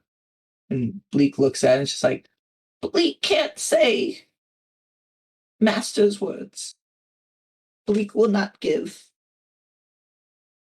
And Misfortune looks at you, Andy, for a second. And it's just like, pause it for a second. "Oh, right, you. Sorry," and stands up for a second. "I've talked to your friend Rainn. Andy, oh. Long and short of it, you can trust me to try to help you for this. It's for the good of Zista." okay. Hi, I'm Rainn. I convinced the do-gooders in the city to do bad things for do-good reasons because I'm a bitch. Okay. Okay. I thought you were gonna arrest me. Cool. Here's the scoop. So, she then looks back at Bleak and looks at you and be like, "Can you use your little friend to try to search for a secret entrance around here?" Oh, she knows about Solo? Oh my god. Okay. She knows everything. Sorry, my bee. No, that's fine. Yeah, I guess I'll ask Zolo to see if he can find something. He's pretty good at that. Zolo, wet sand just rises up slowly through your fur and comes in All like right, a buddy. form. He's like, "Zol, I know. I thought the cloak would help. Zol." Oh. Oh, he's clumpy now. Bleak just kind of looks up, confused for a second. Don't worry, he's a friend. "Can Bleak get back to boarding up the windows now?" No. Here, I help him. Mm-hmm. You hold the board while he hits the nails. Yeah, because I'm stronger than he is, for sure. Misfortune I sees you doing that and walks outside and looks like he's searching around the area. Yeah. Bleak's as he's holding up the boards, or you hold up the boards, and he starts nailing. He's like, "Thank you. No one helps Bleak with his work." How long have you This is really depressing and sad, but wealthy people. Since Bleak has been alive, my family has served the Hanadas for quite some generations. Wow. Does Andy know if this is legal? Mhm. Yes. He gets a wage as far as you would assume. You haven't asked him, but Okay. This is legal and fine and normal. All right. This is awful, and I don't like it. We live in a feudal Actually. society, Andy. Does he look like cold or anything? Like, is there anything I can help with? Like, I just. he looks very cold. Oh, And you can see like fresh cuts that have scabbed over, kind of thing, on his body. okay. I definitely. Oh, I don't want to make him get hit more.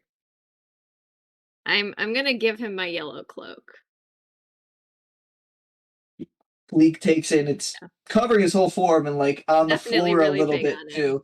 But he's just like, I haven't gotten new clothes in quite some time. I feel so bad for this guy, but he's just a little Masters, bit. Dobby is suck. It is Exactly what I Dobby. was It's just thinking. Dobby. Oh my god. Yeah, I guess I'll just This be is like, quite kind of you. why do you stay here, Beak? If Bleak is bound to this family. Bleak has an important role to protect the important things of this family. Bleak actually is the Go. most important job in the entire fucking like estate. He's just not good at it. Bleak must go where even the family is scared to visit. what are they afraid of? He can go in the cash.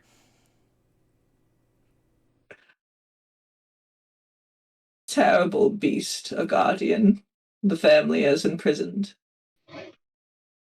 Need to get here immediately. Too bad Rainn won't do that for another hour and a half. Bleak is lucky Bleak has not been killed yet. So many goblins of my family have in the past.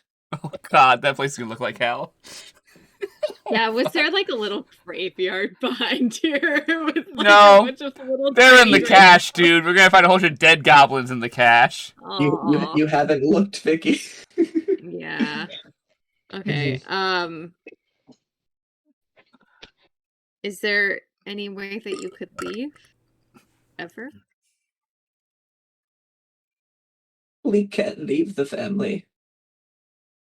Bleak is bound to serve the family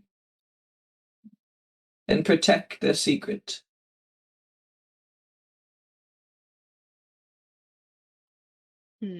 Bleak must never speak a word of what binds it. Oh. So he can't even tell me how it would be able to be broken because that's part of the deal. Okay. That's awful. That's terrible. Okay. Why have you come to Bleak's home? Well, What? What kind of laugh was that? That was a laugh of, hi, we're here to rob the thing you're sworn to protect with all of your existence, no. my I bee. guess I would say, honestly, I was a little curious. It seemed strange that there was a little hut out on this hill. Especially in this forest with all the monsters in it. How are you not afraid? Bleak builds wall, keeps strong. Oh, this is adorable. The shadows come through the night. Bleak boards up wall, boards up windows, boards up door. Goes to the basement when things are bad. Where's the basement? Bleak, kind of as you are going to the back window, and he puts up a board before he puts up another one, he points through broken glass, and you can see there's like a small structure surrounded by little graves all in the back of the hut. Yeah. No bodies common, just grave markers. Because the bodies are there. I'm talking about the bodies are in the cash. And there's like a small, honestly, really small structure with a door that is locked and chained, and it seems like it is literally just that building. And Bleak has stairs that get down to the basement. Bleak goes through there to deliver families' belongings and retrieve. Bleak goes down there to hide. And as you put up the board, you see Misfortune out there, and Misfortune starts looking around that same structure. Yeah. And honestly, as soon as the board goes up, you just hear you see all the chain links just go off in different directions as the Yeah, I chain. just Yeah. try to hide it from Bleak. Yeah, actively With the distract him. board. You drop the board. Yeah. So it's loud. Oh. Sorry. Oh no, you're fine. I just dropped it. You're not in trouble. It was Bleak's fault. No. Fucking hell. Oh Yeah, my but what do you god. expect? Bleak. Bleak, do you know you need therapy? Would you like to join? Would you like to stay here with Bleak through the storm? Well, I the don't storm know is how forever, long- so that would be a bit. Yeah, I just say I don't know how long the storm is gonna last. The forest has gotten loud since the storm came. Bleak hears screams through the trees. I do have another mission that I'm here to do. I'm with Misfortune. She and I are doing something for the city, for the queen. Sure. Ish. For the queen? Yeah. What task of the queen brings you to Bleak? I'm over here to kill you. No, we are not going to kill Bleak. No. Just kidding. Also, I'm not even there. Like, I'm just. Seabury's getting antsy. I need to kill something. No. 5 minutes. I need to kill something, or I'm. I guess I say we're here to take something before it gets in the hands of someone worse. There are many people here tonight trying to find something that's very dangerous, and we're gonna try to get to it before they can. Roll a persuasion check. All right. That's not great. With advantage because I'm nice to him. Sure. Okay. Might as well always ask. Much better. Wow. Okay. The original roll was a natural 5. The second was a natural 19. So the total is 26. 26. Yeah. Misfortune at this time comes in the door, be like, Andy, I found the way. I'm going down. You don't have to follow me. You can report back to Rainn. And at that time, Bleak kind of turns and be like, Master spoke of many people trying to come tonight. Many evil people. Terrible people that would do terrible things to Bleak, like those. The Queen wants Bleak to protect something. The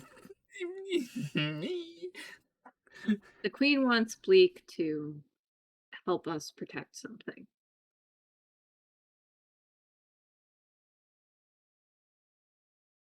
Andy, come on, we need to, and then Bleak starts walking over and like climbs up the ladder to the top portion, and you can see something move around and hear like metal jingle. I just hold up like one finger to Misfortune. Playing the smart game. I'm Like, proud. One of the Queen's personal guard. Yeah, 1 second. I'm so proud of you, Andy, right now. Rainn's not there, but she's so proud because I have such a sass. Rainn, move 1 second. I'm busy. No, it's that I don't want her to ruin this because I know that I'm doing the right thing and that he's gonna help me. Bleak comes out with a key ring with 2 keys on it. And he's like, please return to Bleak or Master will kill me. Fucking hell. Okay. He hands you the key rings. He says, one and shows you. One will get you to the basement. That's dealt with. Sorry, three. There's three rings here. One will get you to the basement through the entrance in the back. Red one will get you through a red door-handled door that leads to the first level of the basement. White one will get you into his storeroom below. Bleak must warn you, be careful. The hallways down there are magically enchanted. Oh, great. Bleak would get lost if Bleak wasn't shown where to go. Great. There are many doors that lead to death. Great. Only open the red-handled door and then the glass-handled door.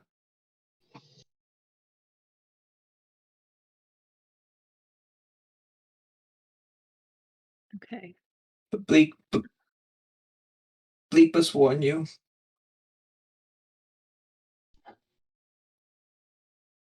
If you do, Bleak cannot speak the words to get through. Bleak has been magically affected, can never speak the words unless I'm alone. Master hides the passcode somewhere in the estate. His wife, Margolane, mistress, she knows as well. This is all Bleak can do. Bleak, could you write the words? Bleak does not know how to write. That's fair. Neither do I. It's okay. Andy, same. Misfortune. So oh my fuck. I'm going to hand him a couple of things. Mhm. I hand him. Oh gosh. Is it possible that I could have had one dagger hidden on me during all this? Because I just want to give him a dagger so that he can have something to protect himself. Roll a stealth check to see if you were able to hide it well enough. All right, if you are, I will allow it. Okay. 19. 19. Yeah, definitely. Okay. Yeah, so I give it to him. I give him a dagger, and I give him an end of the string, the never-ending string. Mm-hmm. And I say, if you're in danger, I want you to cut this. Bleak will do as you say. Okay. Bleak is going to hide. Boredom. All right. The shadows are getting louder. Okay. Do you want to come into the basement and just stay at the top of the steps with the door locked? Roll a persuasion check. I don't know if that's more dangerous for him. I don't know if he has a better hiding spot.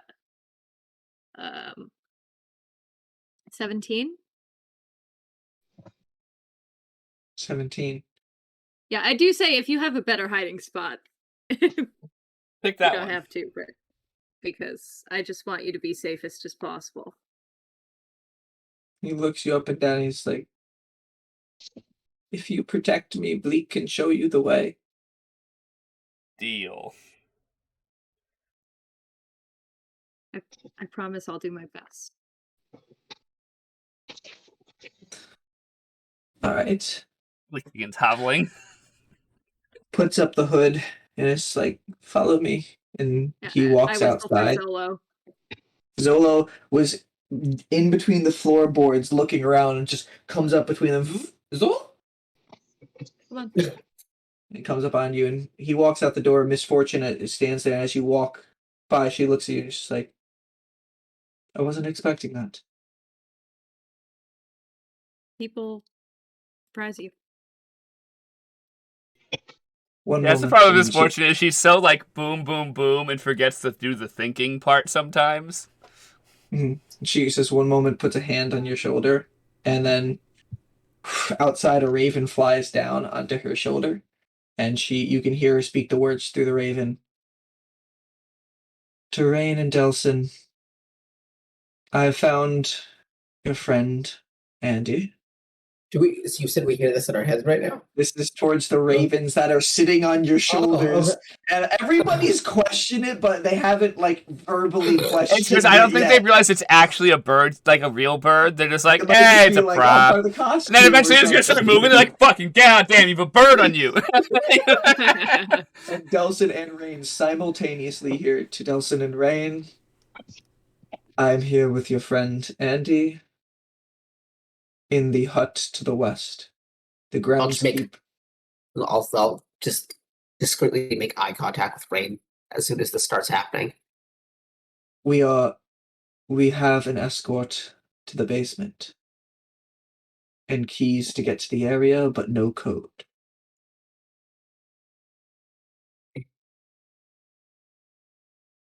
Now, Delsin or Rain, there's a small pause. Either of you can respond back through the Raven.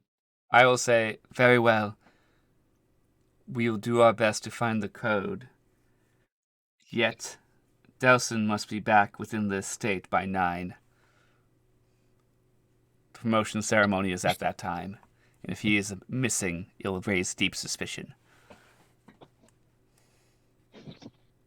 Do what you can. Be safe. And Right, so how do we? Sorry. I'll pause with Andy right there, Delsin, Rain, and then I'll go back to figure out where the fuck Seabreeze is. Flying around like a motherfucker! So Delsin and Rain, as you get that message, just as Torian is walking off and the crowds are still flowing out, what do you guys do? Yeah, Rain looks a little stressed. Rain will finish her new glass. Right, so I think we can find this code.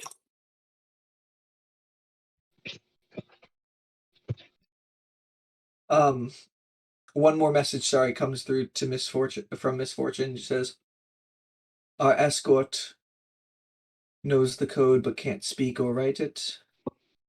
Says that the die hides it away in his files. The wife also knows. They both. I'm guessing Daihanada's wife is also not in the room. You saw her No. as he walked past you, kind of like linked up with him to go in that direction. You don't know if she's coming to the meeting, but she at least walked off with her husband. There's no way to currently communicate with Peach, who is the most useful person for this endeavor right now. Mm-hmm.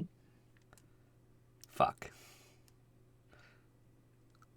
Oh, that's not helpful. And the other fast one, Andy, is with Misfortune. Rain, I'm raising suspicions. I've been in the bathroom for too long. There's a lot of people coming up here. You hear in your head from Paul. Good, Paul. Exactly who I need right now. Okay.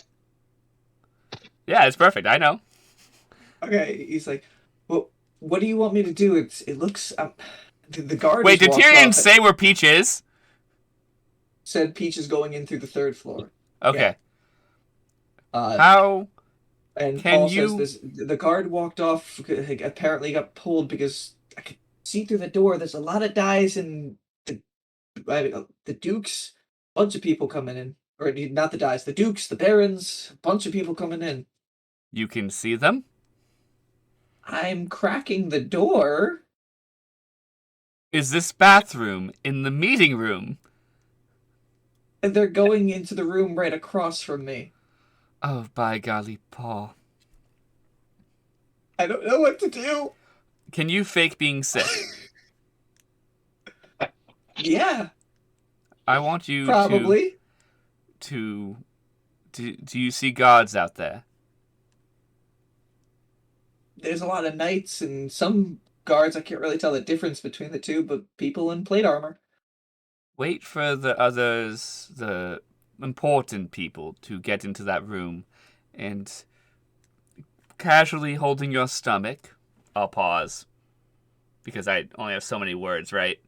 Yep, and then he's like, "Oh right, sorry, word limit. Okay, you can respond again." Yeah, exactly. Rainn's smart enough to be like, I have to pause, and be like, why is she not? Oh yeah, word limit. Fuck. Rainn remembers. Clench your stomach and say, I'm not feeling very well. My friends are downstairs. Can you bring them to me? Can you bring me to them? And apologize. Do you want me to say exactly who you are? No, just point when you find us. I'll do my best. Play the best acting you've ever done, Paul. I believe in you. Rolls performance check, gets a 1, gets stabbed to death. Writes down on the paper. Why, thank you, Rainn. I will do my best, don't you know? It's like your head. And now you're with Delsin once more. We should wait for him to come back down. Have him... I believe his disguising abilities allow him to change into being a maid or other butler and get to the 3rd floor and find Peach.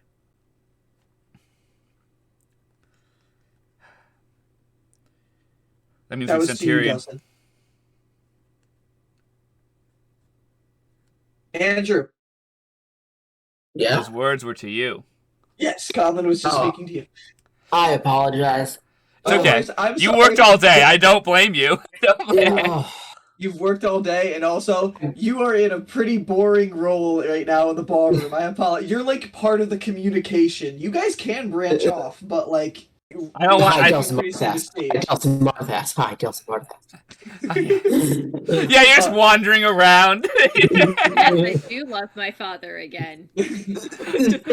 which at this time, as Rainn starts to talk to Delsin, somebody comes up. Oh, Delsin Marthas! And goes to shake your hand.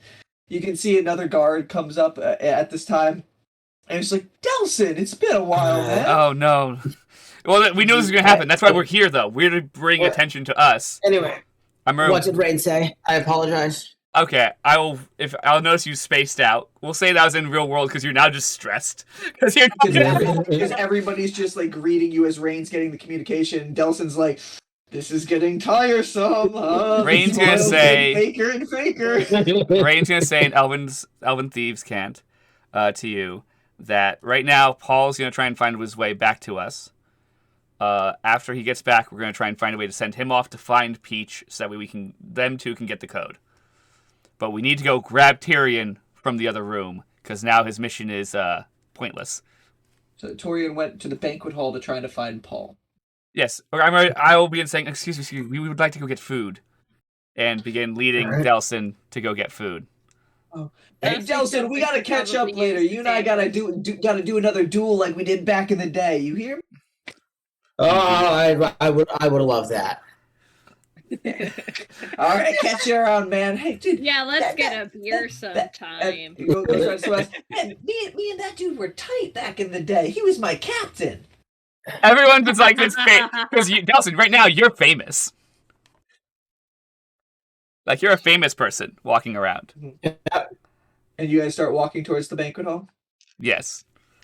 And go find Torian. Or Torian, sorry. Sea Breeze. Callum.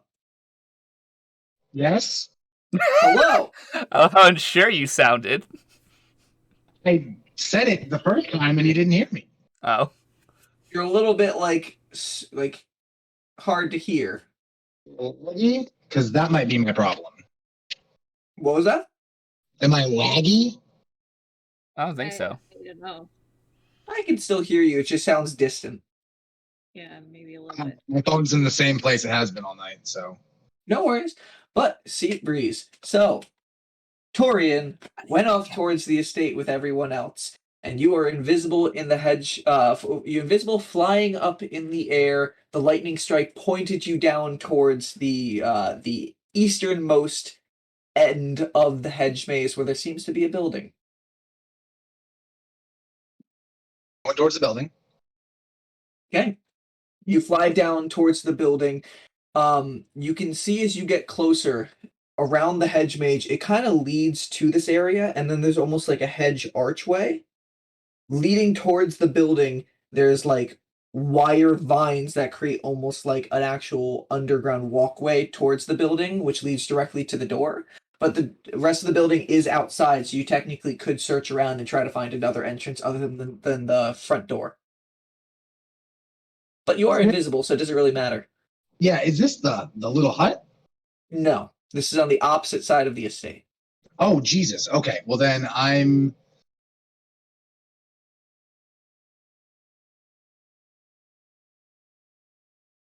Are there windows?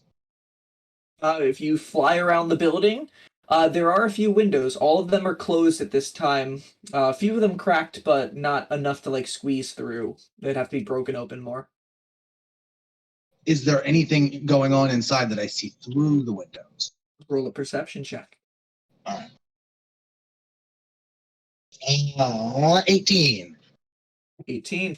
You do look through the window. You can see a different amount of races in there, all dressed in the maid and butler uniforms. Some of them laying down and sleeping. There's actually a card table in the center with a bunch of playing cards down, and you can see a bunch of them smoking a little bit. Okay. Well, it seems like this is like probably the help's quarters where they can sleep, have recreation with the other maids and butlers on their off time, and things like that. I guess I'm going to... Okay, I know that the cash is somewhere in the basement, right? Yes. Okay, I'm going to look for a way down. Are you going in the building, or are you looking for a way down outside? For now, outside, but if I can see anything through the windows, like, that's where I would go. Immediately, you don't see anything through the windows. Roll an investigation check as you look around the yard. That is not so very good. Investigation. That's a good old 6. 6. You fly around the hut in the general area. Not too far to the back, it leads to the forest again. And looking through there, you can just see occasionally the red eyes looking through towards you. But around the actual building itself, just a bunch of shrubs, bushes. You can see some in one section a little bit farther off, probably about 100 feet from you. You can see fields of vegetables and fruits and stuff like that growing, but nothing that seems like an entrance that goes down outside. All right, then I guess I'm going inside. Can I open the door without turning invisible? Yeah, you can open it without turning invisible. The action would show the door open and everything, though. But that's perfectly fine. You won't become visible by opening a door. Well, I thought interact with an object was an action. It's attack or spell. Attack or spell. Actions are fine, as long as the action is not a spell or an attack. All right, cool. Well, then, yeah, I'm going to be stealthy about it, obviously, and try to make myself small, but I'm just going to go inside. Roll a stealth check. All right, cool. Do I have advantage since I'm invisible? Yes. Okay. Fucking dicks. All right, stealth check. Oh, shit, 27. Never mind. I was bitching for nothing. Oh, fuck, 27. That's a very awful, rogue Cal. sentence. Well, no, I rolled with advantage, but I rolled a nat 1 as my second one, and I was like, fuck. And then I was like, wait, I don't have to take the second one. I just can roll.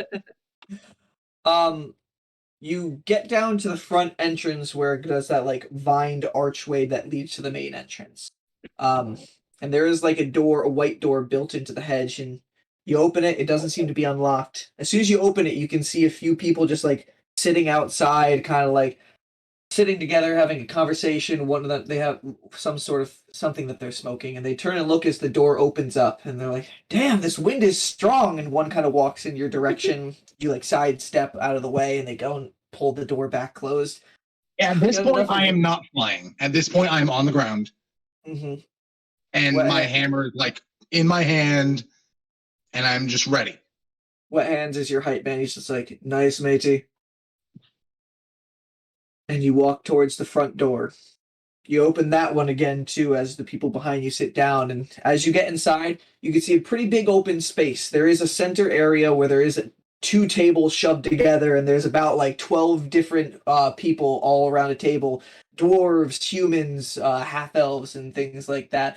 Behind, you can see this wooden kitchen panel that they have with windows out to the backyard and bunks built on several floors and stories all around the interior.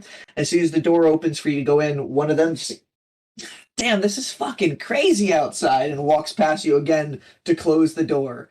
And you are in here with about, on the table, 12 individuals, and you can see several sleeping in the bunks all around. I'm not worried about any of that. I'm looking for a way down. All right, roll an investigation check. Actually, though, with that investigation check, as I'm snooping around, can I also look for like discard, like wallets that are unattended, and Yes. potentially like papers with like codes and shit in case I need something like that. Like I'm just looking for Steal from the help. Mm-hmm. Yes. He's a Roll that criminal. What do you investigation expect? No. Investigation. That's a dirty 20, my friend. Damn.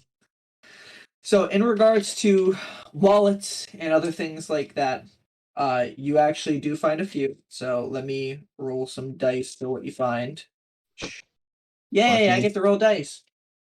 Roll the dice. Water.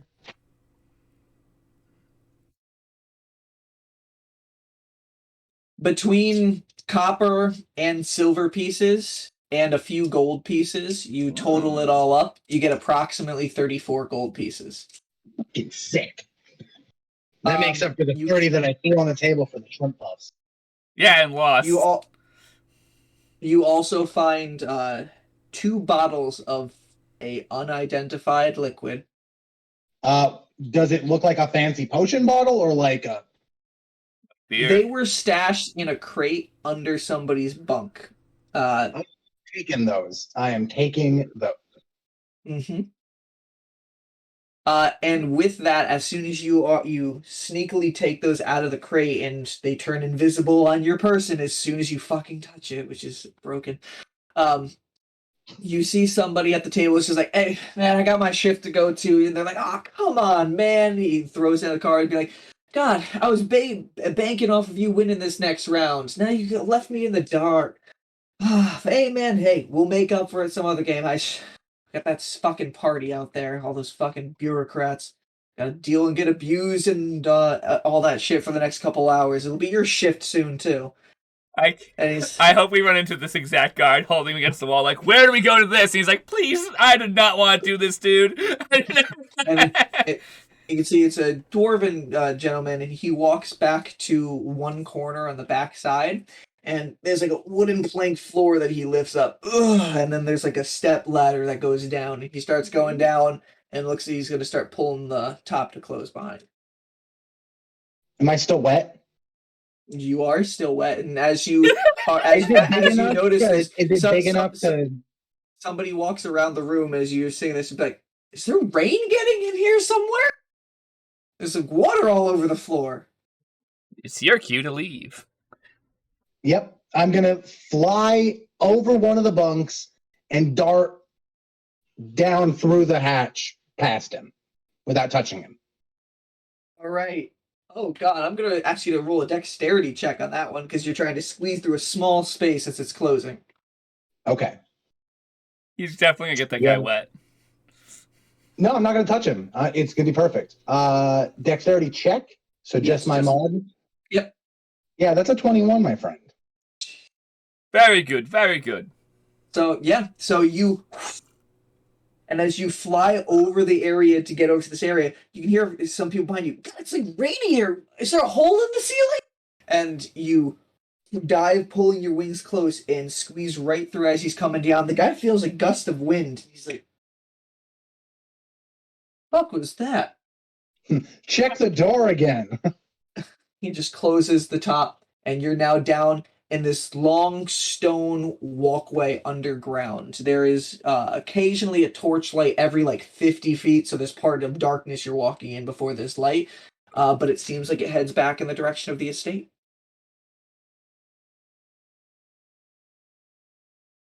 All right.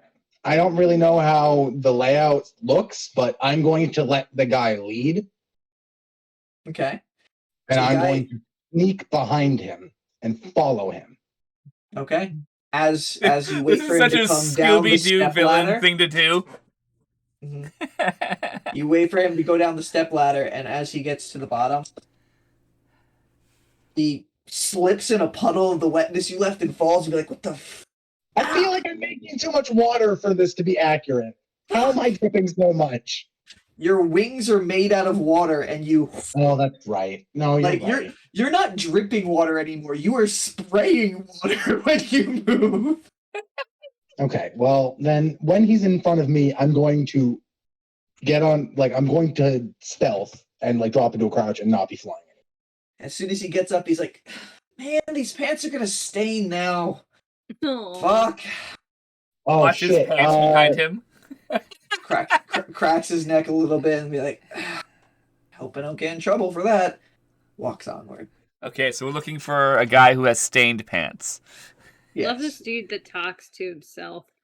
This is me. Like, I do that. same. Like, same is the thing. And Seabreeze, you follow him as he walks through this dark corridor leading I back have towards. Is he no singing a other idea song? what to do. Hey, Brian, is he singing a song? He starts whistling to himself as he's going. You're not going to whistle for us, are you? It I wouldn't mean, it's pick not up. going to hear me. Yeah. That's fair. He could just be So- going like this. He could. We And would have no lying. clue. So, as I follow this guy, do I have the slightest fucking clue where I'm going? Nope. Roll an intelligence check. So, no. Oh my god, a nat 20! Ha! Woo! This is Okay, so why that's you 22. always roll. Callum, you have absolutely no actual idea where you're going, but you can infer because you were in the banquet hall. Yes, that's the only place you went into in the estate. You saw a bunch of butlers dressed in a similar attire to him and other sort of Ooh, guests you actually might help run around into the us. place. Coming out from behind a door at the back corner of the banquet hall. So maybe there's a kitchen. Maybe there's some sort of place where they walk into a secret entrance. You don't know.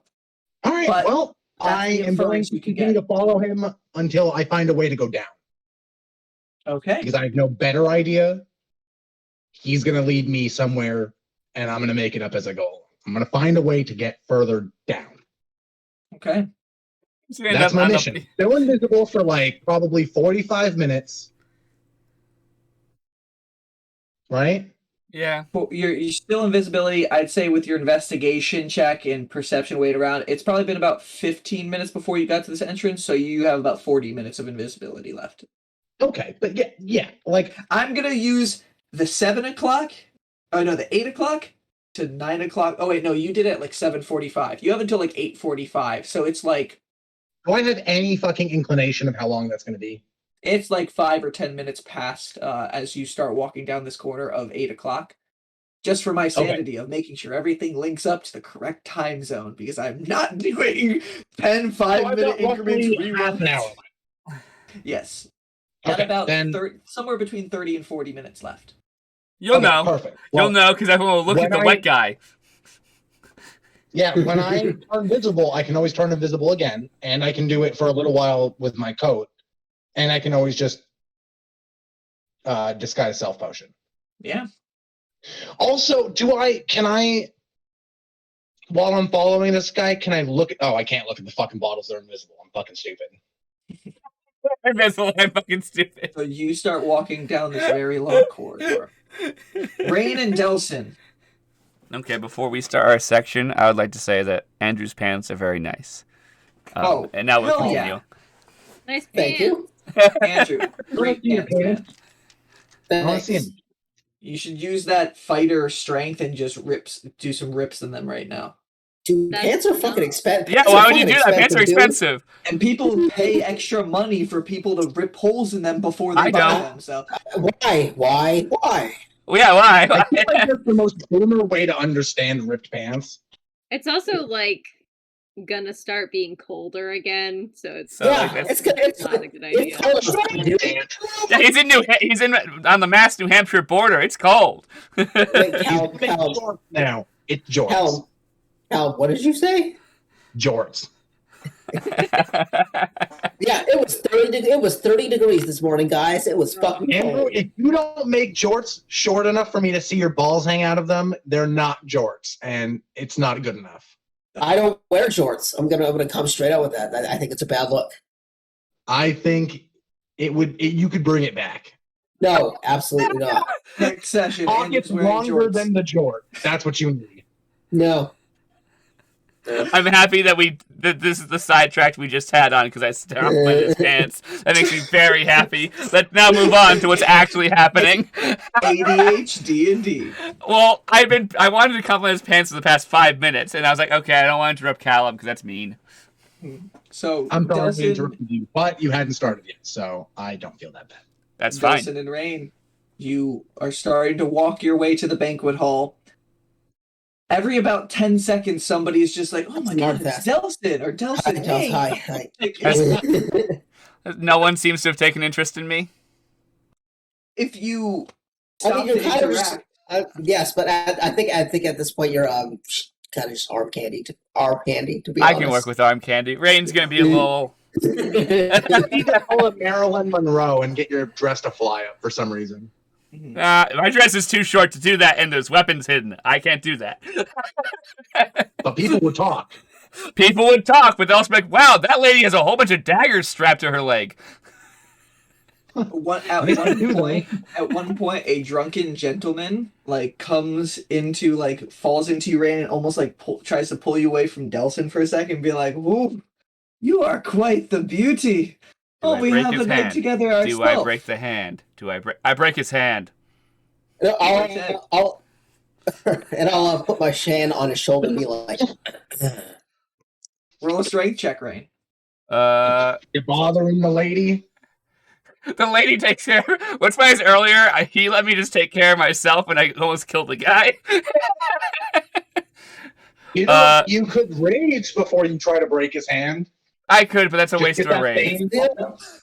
You Nah, could also I'm not- genuinely kill this dude right now by Yeah. accident. That's a 17 for my strength check. Yeah. You Roll rip his hand 1d4 off. plus your strength. Huh? Oh, 1d4. Oh, wait. No. Oh, yeah, you have the grappler thing, so it's 1d4 with your unarmed strength. That is true.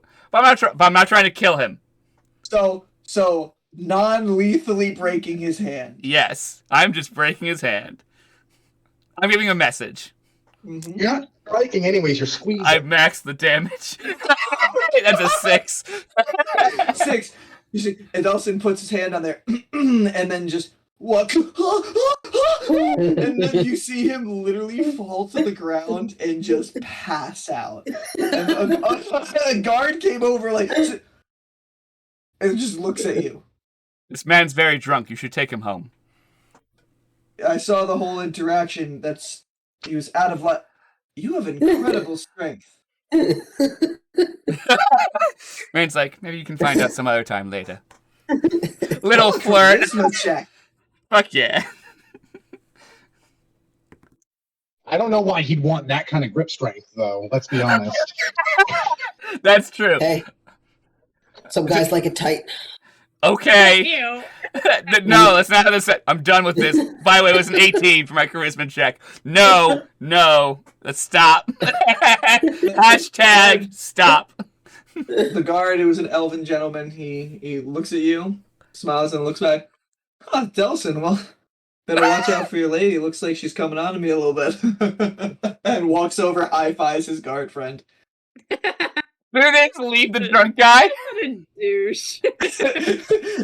He kind of he high-fives him, and then they pick him off of the ground and start. Honestly, he's passed out, so they carry him past over people and stuff like that back over towards the some room near the ballroom. I feel like other people are now like, wow, that lady just broke that guy's hand. There were a lot of people who stopped moving and just looked at you for a little bit. And honestly, there are still some people who are like, hey, Delsin, and then they just keep looking at Rainn as they're like introducing themselves a little bit. Who's your friend? This is Rainn. Rainn, pleasure. One comes out for a handshake and kind of like pulls back a little bit. Rainn. Rainn's like, unless you're going to touch me inappropriately, you'll be fine. Oh, pleasure to meet you. Rainn very gently shakes their hand.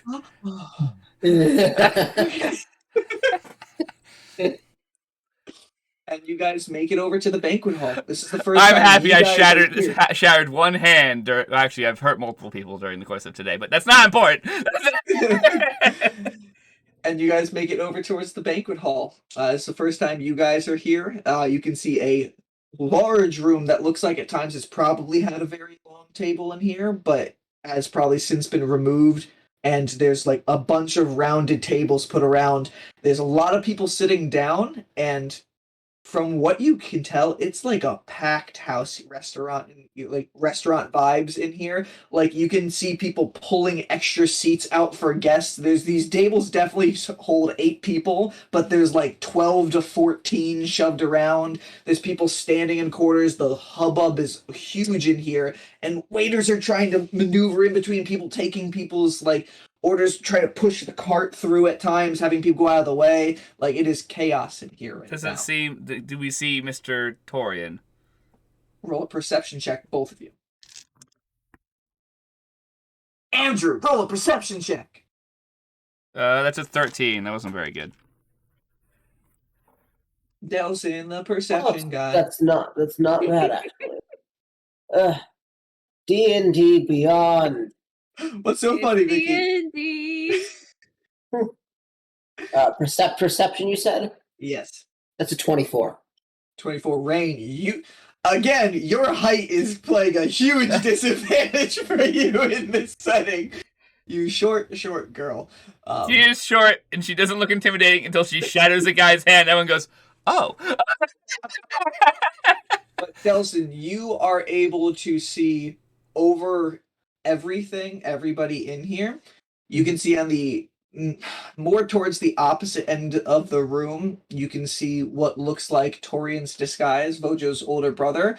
At this time, you kind of see 2 guards coming out from the staircase down the hall, and they seem to be holding Chiroplane's Lear, who's like walking over like, thank you, and walking over to, it looks like he points and he sees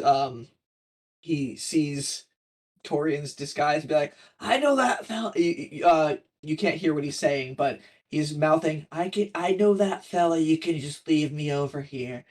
I like how his voice as him has become Donald Trump.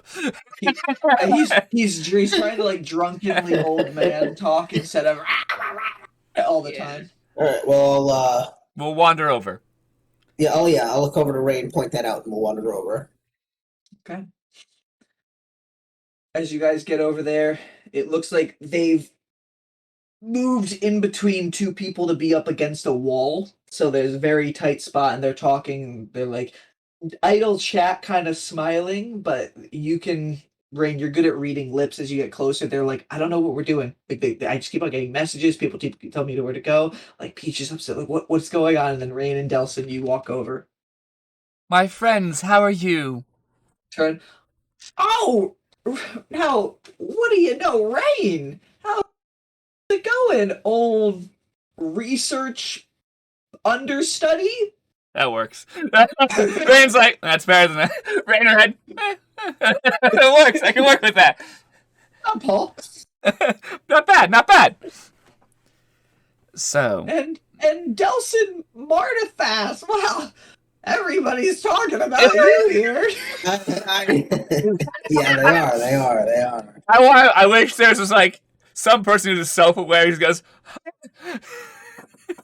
As he says that, the person next to you is just like, "Oh, Delsin Martifast. Oh, how's nice to meet you guys? This is what you guys."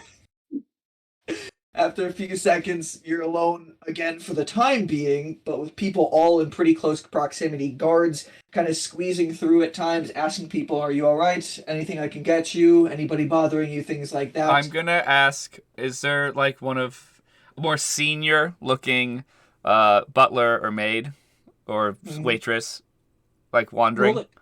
Roll a perception check. Okay, that's better. That's a 17. 17? Yeah, you can see a older human gentleman with a white fuzzed beard walking by. Seems pretty together, and you can tell by his demeanor he's been doing this for a fucking while. I'm gonna gesture to him to come over. Yes, ma'am. What can I do for you? Is there a more private place where me and my associates can talk? Well, private places right now are a little bit pressed. I can imagine with so many people indoors. Yes, it's quite difficult for us to manage. Even if it's in one of the spaces that only the help should be in, that's okay by me. I do not mind. I'm sure my family could make it worth your while. He's like, I like money. Check. Money speaks. One of you with advantage, or you can both roll. What would this be? Persuasion. Okay. Persuasion. What's your persuasion? 3. Okay, you roll for advantage. All right. So 15, 18. 18. The guy thinks for a second. You can see him look and be like,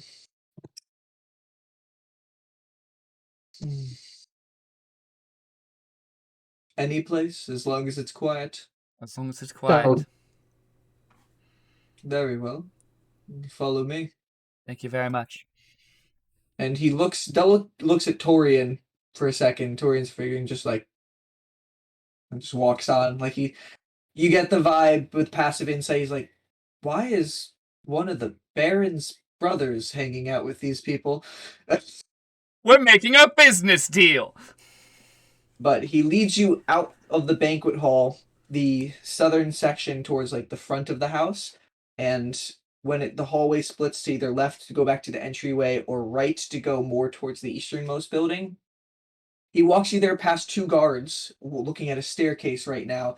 They seem to be helping some people, and he waits for a second, and there's a door a few paces down. It's like, I apologize for the setting, but this is probably the quietest place as of right now. And as the guards are helping somebody upstairs, he opens the door and he gestures you inside. Thank you very much. Take as much time as you need. Thank you very much, sir. Thank you. Thank you, sir. Thank you. As you go in, he closes the door behind you you guys seem to be in some sort of like storeroom closet. You can see a bunch of old maid outfits in here. You can see buckets with mops in there. You can see all sorts of cleaning supplies, rags thrown on the ground and things like that. Useful to note this. Rainn is going to then... Torian doesn't speak Thieves' Cant at all, does he? Nope, neither does Paul. God fucking you fucks. You hired non-rogues. Okay, Paul was supposed to be a rogue. He just went off and did his own shit.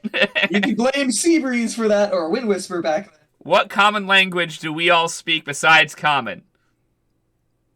Nothing. I have a feeling none of you speak none of the other two speak Elven as well, or Undercommon. Paul speaks Common, Infernal, and Undercommon. Okay. Torian speaks Common, Primordial, and Undercommon. Undercommon we speak in. Does Delsin speak Undercommon? Yeah, he's a rogue. It's not guaranteed with a rogue. It's when he chose it. Delsin. Andrew, yes. do you speak Undercommon? If not, I can tell him later, so it's not that important. I do not. That's okay. I'll tell you later. So Rainn apologizes for a second and then starts speaking in like this really off-common language. Like, it's definitely, you're like, occasionally be like, that's close to what I know, but you still have no idea what she to Delsin in Elven beforehand and say, talk up like we're speaking about the research at the Ethereum and how useful it could be to the old business. From America hearing German. Mm-hmm. So Delsin, Rainn's just letting you know, just speak random gibberish to try to make it seem like we're having a conversation. Yeah, speak up so that way at least if the guy's still standing there, he hears one voice speaking about words he can understand. Be like, oh, okay, they're just talking about research. That's useful. That's why they want to talk. It's a business meeting. And And I ask Torian. I tell Torian and Paul. I say, Paul, with that disguise thing you can do, can you disguise yourself as one of the help? Hits himself on top of the head, and he turns into the gentleman outside. Perfect, but do that after we've walked away. Like, go to use the bathroom and pop back out. Turns back into Cairo playing his lyre. I want you to try and find Peach. She's on the 3rd floor. Okay. And Do you know about where? And Torian's just like, it was not all the way on the eastern side. Honestly, I think it's above us, kind of this building, roughly from where the chimney was. okay, well, that's where you can stop, but she's probably made her way around the building. She is pretty quick. Torian, Okay, I can definitely. I mean, I've already got the layout roughly of the 2nd floor. I could try under a guise of a butler. I could probably get anywhere. yeah, try and do that. Do your best. We're looking for Dai Hanata's personal meeting room. He definitely had a meeting room right across from the bathroom, because that's where everybody was going in there. I think he is two. I think he has one large meeting room that the public see for business deals, and one that's his own private. It's nearly his office, but I think it's attached to his office. I heard, Yeah. I heard something from, I think it was Gabriel Galloway, between Dai Hanada, when they're going into the room. There's something about going to a ritual room on the 3rd floor. There's a ritual room here. That's interesting. Check that out as well. That's worrisome. Rainn pauses. That's very worrisome. I don't know if that would be. They were whispering to each other. That's probably a secret room of theirs right there. I don't Oh, think no. that's gonna have. That's definitely not gonna have the code in it, but it might have our associate in it. Do you mean Serenity? Yeah, Torian. How long do you have left on that disguise self potion? About probably 40 minutes. I just reapplied it when I was with Seabreeze. Okay. And you have 2 more? Yep. I You think- need one? No, I think you should go with Paul. Also disguise yourself as some of the help. Both of you go, just in case. I feel like I would probably be better as one of the guard. Well, now you can be escorting the help around. That's fine by me. Can But- do. The point is, just in case you run into that ritual room, I'm not sure what we're gonna do if we find her, because that will add a lot more complications. But it'll be worthwhile to try and do something. Rainn now looks a little stressed. I was hoping Evermore wouldn't be doing that inside this building, but I guess everything's happening here tonight. Yeah, One and Paul big speaks up house for a of second. horrors. Paul speaks up for a second. It honestly is. I mean, it's not too much like a maze up there, but I don't know. They don't have the lights on up right now, so it's kind of creepy. Okay, me and Delsin are going to continue to play the floor.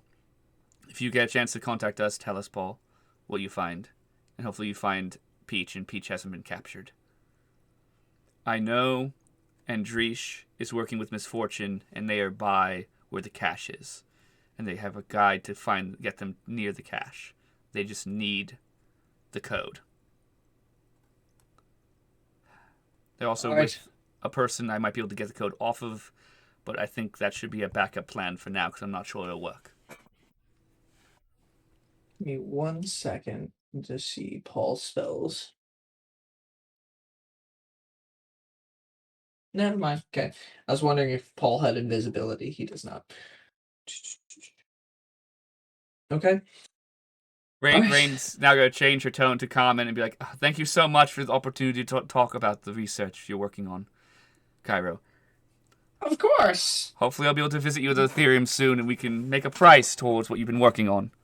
And the Martifast family is very helpful with all their Montiques. It's definitely good research material for the elementals. Yes. Rainn kind of smiles like, you're trying! And at this time, quickly cut. Andy, I will get back to you in a second, but Seabreeze.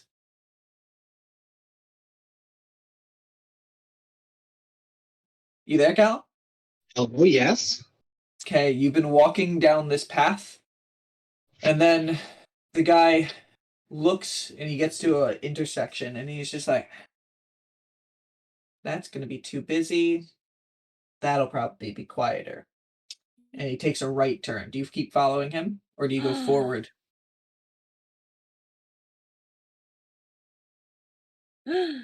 Yeah, I'm gonna keep following him for now. I mean, Okay. You follow him down a path until it gets to another section where you can see a step ladder, about like another minute walk or so. And then he starts climbing up it. Rainn, you see the floor below Paul kind of. Oh! And the guy steps aside. He's like, whoa, what? Is somebody up there? Yes, there's a private meeting if you'd wait 2 minutes. Oh, and Seabreeze, you recognize Rainn's voice. is the door open or He's opened the hatch part way, and he's like, I got a shift I need to get to. Can I just squeeze by? Fine. And Rainn It lifts opens... Rainn will open quickly the hatch to let him through. Mm-hmm. And it lifts up, and the guy gets up. You know what? I'm not even gonna turn yet. Don't even worry about me. Guy gets up, looks at all of you. Thanks. You have a stain on your pants. Yeah, I don't. Something was wet when I was going down the stairs, and I slipped. Interesting. Raining too much. And he's like, "Well, enjoy the party." And He's like, this is very weird. dwarf gentleman walks outside, and he sees the older guy. He's like, "You know there?" And he's like, "Yes, just go on. Go on." Yeah, you gotta name this dude. Drugar. Oh, I was gonna call him Jebediah, but okay. He's a dwarf. Jebediah. Jebediah the dwarf. Then we're left at a point where you guys are left in that room, and Seabreeze, you know where you are directly below Rainn, at least Rainn. Okay, well, I'm gonna climb the ladder and I'm gonna knock 3 times. Oh, As I have soon as the. Rainn- Oh, I Rainn haven't. used to- I have not closed the thing yet. Okay. Oh, I'm just gonna climb the ladder and I'm going to announce that I'm there. I'm gonna be like, Rainn, it's Seabreeze. Are you done creating messes? Nope. Okay. I Well. don't think I actually think I need to create a couple more. Okay. Well, let's make them productive and let's actually be in on the mess, so that way it works to our advantage. Yes. Yes. Seabreeze, where'd you get off to, bud? There's no window for me to glare at, so I can't look at that. There is one open window, not open but closed window at the outside that shows the front yard where you can see the rain pouring. I'm definitely just gonna say I can tell you about that later. It's not important. Yeah, Rainn just stares at it after Paul asks that question. He's been busy. But just stay by my side. We're supposed to be in this together. That's actually perfect. I'm not gonna touch any of them. I'm actually gonna keep myself invisible and can I throw my voice to a different part of the room? Yeah. Okay. So I'm going to say, I'm going to keep you guys all safe. I'm looking for the way downstairs. I think I found a promising path. What are you guys doing now? We were having a meeting discussing the actual method to get downstairs to the couch. What languages do you speak, Seabreeze? Well, I mimic every language, but I speak Orin, Common, Thieves' Cant, and Primordial. Okay, so at this point, you guys are going to have to start doing some sort of common just under your breath or something if everybody's going to be in the conversation. I'm gonna switch to Thieves Can't to Seabreeze. That's fine. I'll speak in Thieves' Cant as well. as And best that I Delsin, you can now hear this too. And just so you know, Delsin, you're the only one with a high enough passive perception to see that underneath the spot where possibly Seabreeze came out, there's just a puddle just forming underneath. Like him. you can hear his voice on the other side of the room, but we're like, we know where you are. Shut up! You don't know anything. That's not Mom. me. Points down. All right, so now Delsin, Rainn, and Seabreeze, you're all speaking in Thieves' Cant together. Okay. All right, guys. I know how to get downstairs. I don't know the code to the cache yet.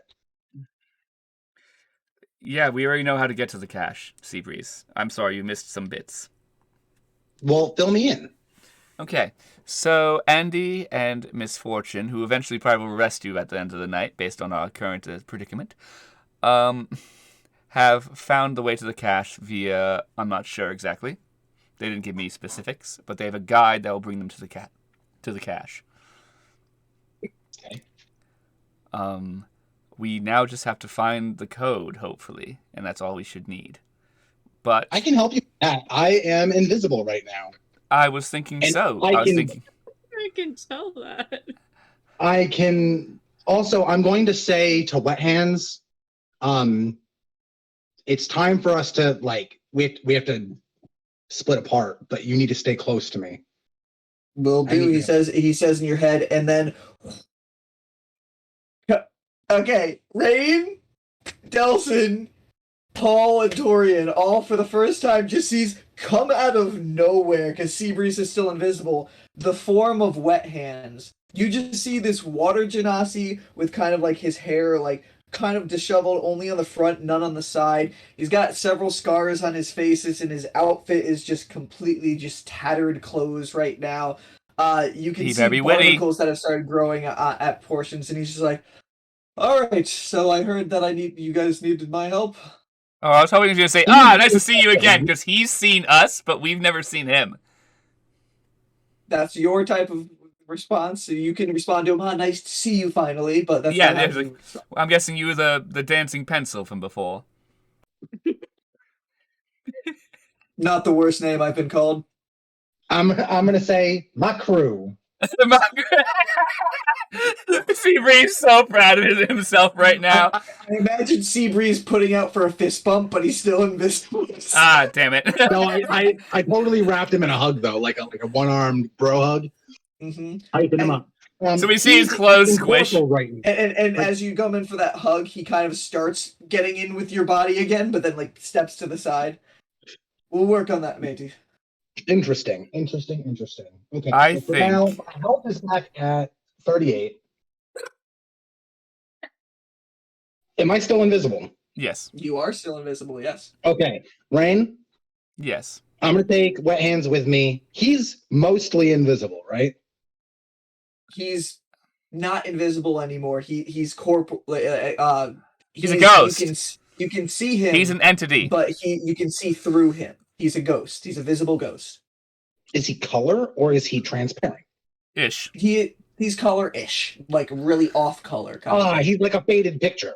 Yeah. That's walking around. Oh, well, floating. That's inconvenient as fuck. I'm like, He turned himself invisible? No. Bitch. you also could just combine. Can I use his powers, like the mage hand, while we're combined? All the powers. You have your own mage hand, right?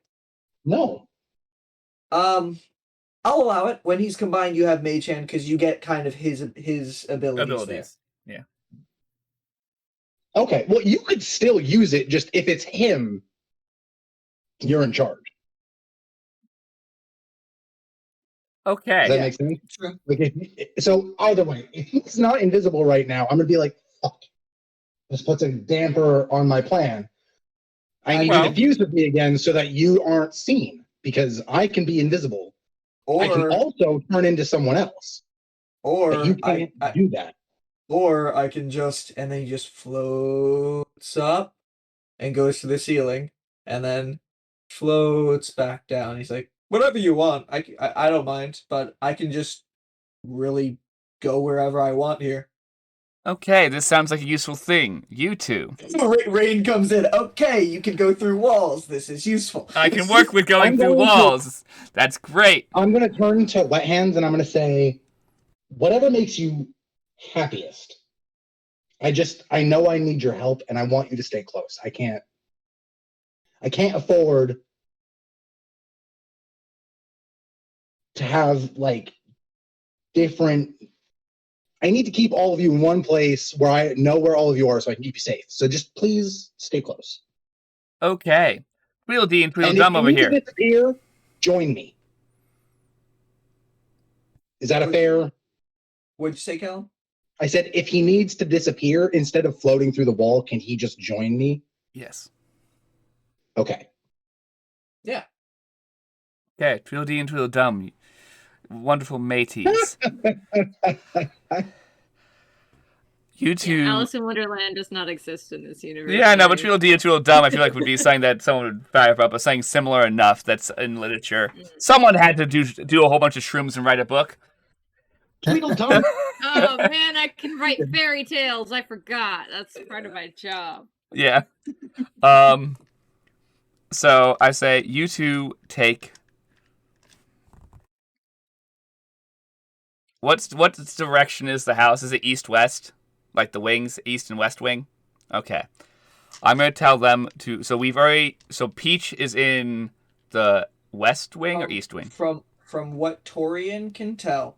So there's the ballroom. Sorry, I will have these maps. I don't know. have the... Brian, I just need you to answer. There's Are we standing on the east side of the building? ballroom, atrium building, the building you're in that space between the banquet building and the easternmost building. You're in the hallways between the two. Okay. So I'm going to tell Torian and Paul to take the east part of the main compound and east building. Mm-hmm. Do those 2 floors. Seabreeze and I didn't catch your name. Wet Hands. Wet Hands.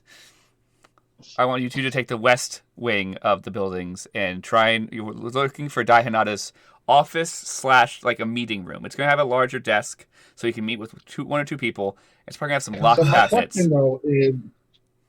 My question though, and this is like a little bit, where's the ritual room? Paul is not hearing any of this because you guys are speaking in Thieves' Camp. I'm unsure. Ask Paul after you guys go. You two, you should, as a group, sneak, get changed into one of the bathrooms that's nearby. There has to be a bathroom nearby. Change, go upstairs since you're invisible. The 3 of you can just go up together. Paul will tell you that, and you guys figure that out. Come back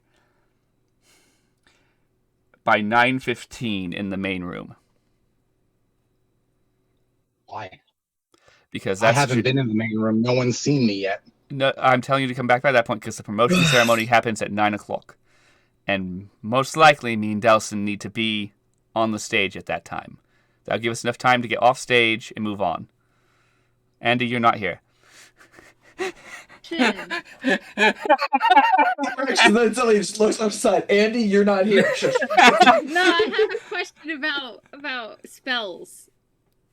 Because it could be useful.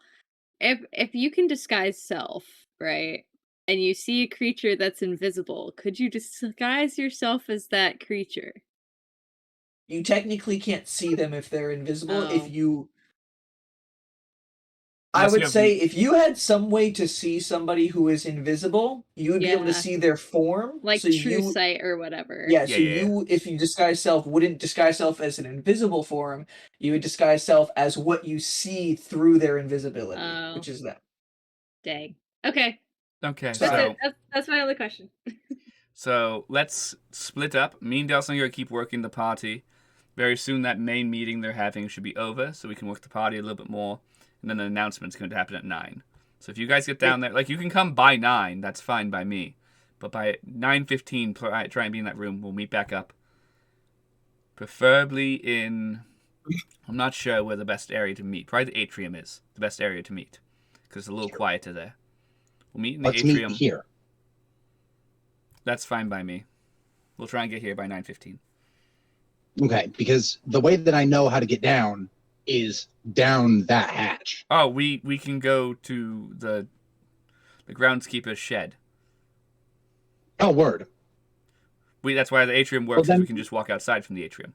We just Then have I'll to get you. sneak around it a Then little I'll, bit. I'll meet you someplace quiet. I'm going to try my best to stay invisible the entire fucking time.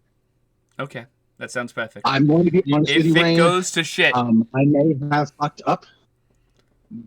It won't impact this mission, but I think I'm your fall guy. I have a feeling you are the fall guy. Unfortunately, It's all right. I love that Once video game. Once I fall off the side of the cliff, I'll be fine. we'll have a Just talk saying. about that later because I don't know what that implies. Rainn I and can Seabreeze finally fly having a now. real talk about him taking the fall for everything. You guys literally haven't face to face said this, but both of you have decided separately that you and Seabreeze is being the fall guy. Yeah, absolutely. Yeah. Well, it just makes most sense. But for real, I have a life outside the city. All of you live here. Makes sense. Pin it all on me. I can fly away. And the guard can chase you for eternity. Exactly. Make sure you write Andy's letters. Andy can't read. Andy has people who can read to him, but he'll miss Working you if on you it. don't write him letters. Paul doesn't know what's going on, so he kind of pokes you on the shoulder, Rainn, for a second. Yes, Paul. I say in He undercommon. literally waited that pause. In undercommon, he says, Rainn, I don't know where you're going exactly while we're checking everything out up there, but I just want to let you know, super easy to get to the bathroom right across from the meeting hall they're all in. All you have to do is ask a guard to bring you up there, and you're there. So I don't know if that's something you want to do, if you wanted to see what's going on in there at all, but it's pretty easy. Do I want to? Yes. Should I? Unfortunately, no. In a different... Rainn, If we Rainn. had a different thing to do, I would go and do that. But I have other Are you priorities, saying this in unfortunately. undercommon? What? They're speaking in undercommon right now. Son of a bitch. I will then... Are you saying, hey, are you trying to gesture, but I can't see you? No, okay, well, no, I had an idea that Seabreeze could have had. Okay. Seabreeze can still have that idea when you're up there. It does not affect you. Like, No. you don't have to tell me. The thing is, though, it's an idea for Rainn. If you Okay. want to get into the fucking place and see them, disguise yourself as me. Get out and disguise yourself back as you. Yeah, but I want to be on the main floor at this point. I'm just saying, if you want to get up there and you need a good disguise, Yeah. then No, I think of agree. whoever we're trying to arrest is a great one. Yeah, I understand. I'm just trying to maximize the suspicion on not being me and Delsin. That's fair. Because it's just the best. If we play our part in the whole party, and then we can get past our part, we can go and fuck around and whatnot. I'd love to go steal the item before the 9 o'clock announcement and literally have it like on my on my body as I'm waving to everyone, but that's a little too balls out. You're getting close to like the 8:25 mark right Okay, now. we need to go. I will see you all later. And Rainn is going to drag Delsin out of the room and be like, wonderful to see you all. And then I'm going to hand a tip to the guy who's standing outside as soon as I figure out where my inventory is. Is there anything else I can do for you, ma'am, Mr. Madathas? No, but we will need to meet another friend here in a little while. It'll be after the announcement, though. I think that'll be all, sir. Thank you. Find me around the banquet hall, and he takes the tip. I'll be glad to help out in any way I can. Thank you so much. Your wonderful service. Thank you. And then he sees he opens the door further, and he sees Cairo and Mr. Variana, and he's like, Mr. Variana, sir, this way. And he gestures for them to come out too, and they do. Okay, Paul's like, well, thank you so much, don't you know? And Tori's like, yeah. Being terrible at this. And they walk off towards the eastern section. Seabreeze, where do you slip out to? Well, they Or told do me you to just I'm gonna go grab. Like I'm gonna follow them until they get to their bathroom, and I'm gonna talk to them for a second. Okay, Wet Hands kind of, you follow behind them. Wet Hands kind of just, he's like, I'll just keep going through the wall. And he just like follows alongside of the wall. I imagine he just pops in the behind you hallway, guys. scares the crap out of someone, and just keeps going. Did he just go Sorry. through the ground? You can go anywhere. But the That's thing kinda is, that's creepy. the one thing about ghosts is the fact that the ghost can move through other creatures and objects as if they were difficult terrain. They take 1d10 force damage if it ends its turn inside an object. So if he goes through the ground and can't within his movement get to a space where he's not within something, he will take 1d10 force damage every time he does that. Okay. That just keeps ghosts from just going, whee! Yeah, that makes Through them not everything. broken. Yes. Okay, so they separate off to the side. Seabreeze, you follow them.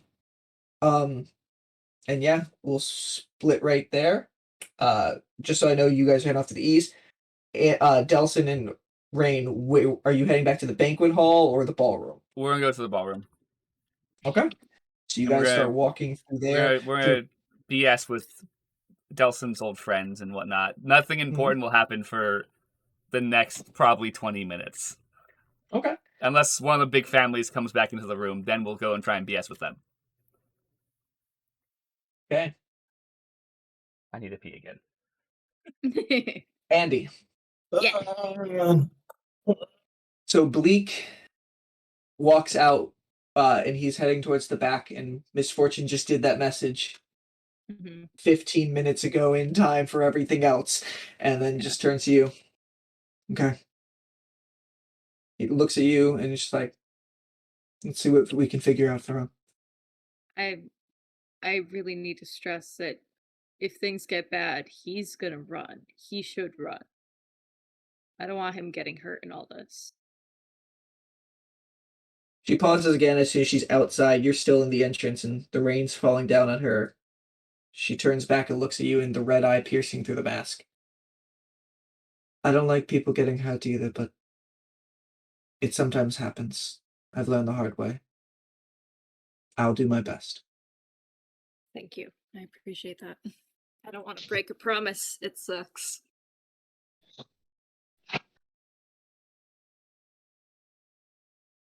And she's like, we all have had to break promises, but I'll try not. I'll try to help you. And then she starts walking towards the back of the hut. Now that he's coming with us, I'm just gonna wind the string back up. As you're walking around the house, he gets the end. She's like, "Oh!" And he like sees the string going, and he starts chasing after it. And he gets back to you. But if you're with us, we don't really need to. Yeah. Bleak is sorry. No, you're fine. It's okay. This way, somebody broke the lock. Oh, weird. I wonder who could have done that. And I go look at it. Glares at Misfortune. I wonder who could have done that instead of being patient. She just looks like, we're wasting time. Come on, let's go. Even though you guys have tons of time, you guys have a whole like fucking 50-minute block before I'm coming to give you any information. Yeah, we have lots of time. You have she turns and she's like, Bleak, will you lead the way? And he's like, yeah. There's a lot of traps. I'm pretty sure I know where most of them are, but they change up on me every once in a while, so just keep an eye out for me.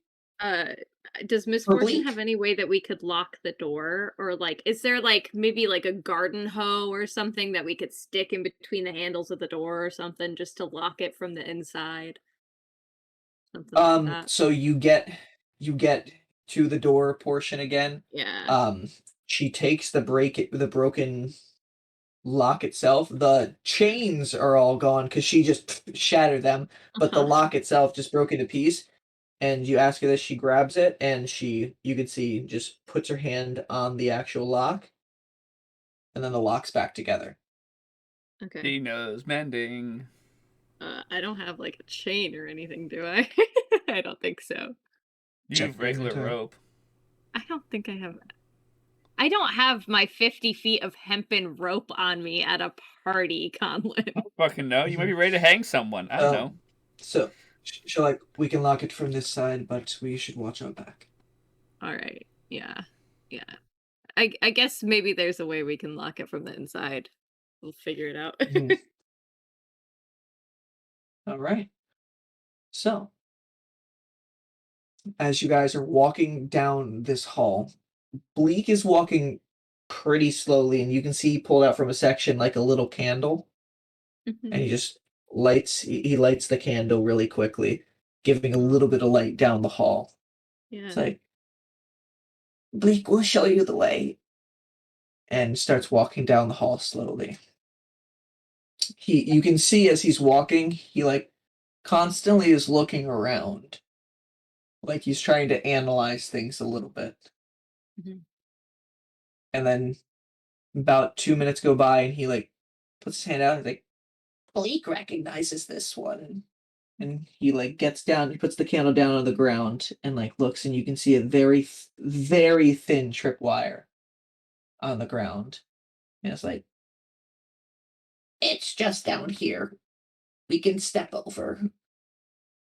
And then he quickly steps over and waits for you guys to do so safely. Mhm. You should have no problem stepping over a tripwire, Andy. I figured. Rolls a dexterity check, nat one. Even so, I mean, if I did acrobatics, it would be good. Mm-hmm. Mm-hmm. Do you have dark vision, Andy? I Should. don't know. Forgot if a tabaxi does. I feel like if they don't, Tabaxi should totally have dark vision. Yeah, they're cat. I They wouldn't. should. They should. I actually don't think they do. I do. I do. You do? Yep. Perfect. Okay.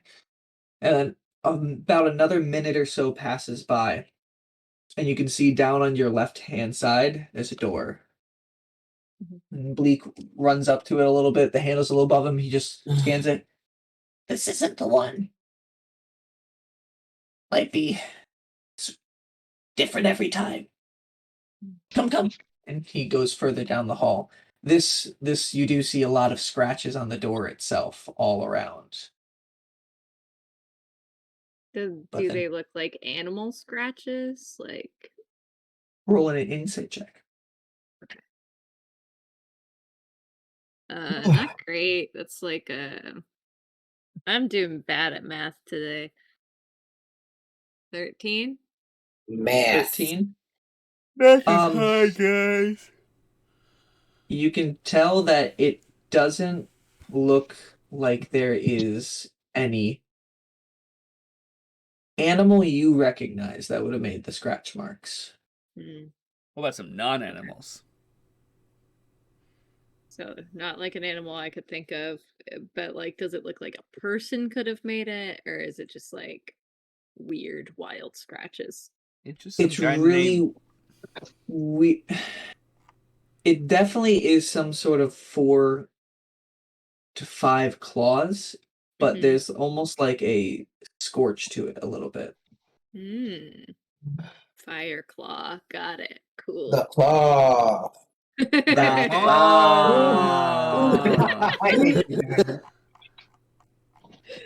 Okay. That was a weird best friend moment. Those are those times you're like, "Are you guys okay?" Mhm. All right. You guys continue down the path a little bit further. You could ask fucking Bleak what made that. It's fine. Don't worry. That's fine. I'm sure I'll find out. You can see I'm worried about that. you can see another tripwire, except this one is vertical in the direct center. And again, it's so thin you can barely see it, and Bleak points it out and tells you guys to walk against the wall and get past. Again, another door approaches on the side. Bleak runs up.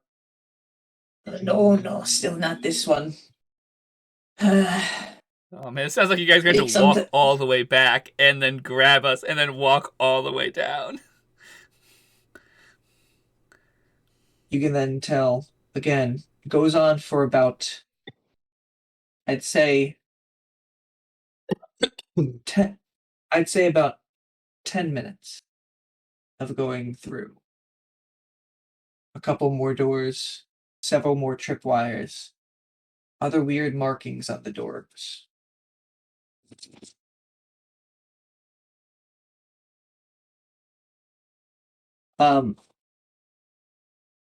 Until you get to finally one that Bleak starts looking over and just like, yes, this Bleak remembers this one. It's this one.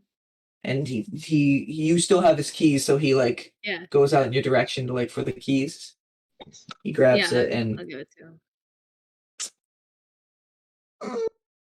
and opens the door. From there, what you guys see as soon as you walk in,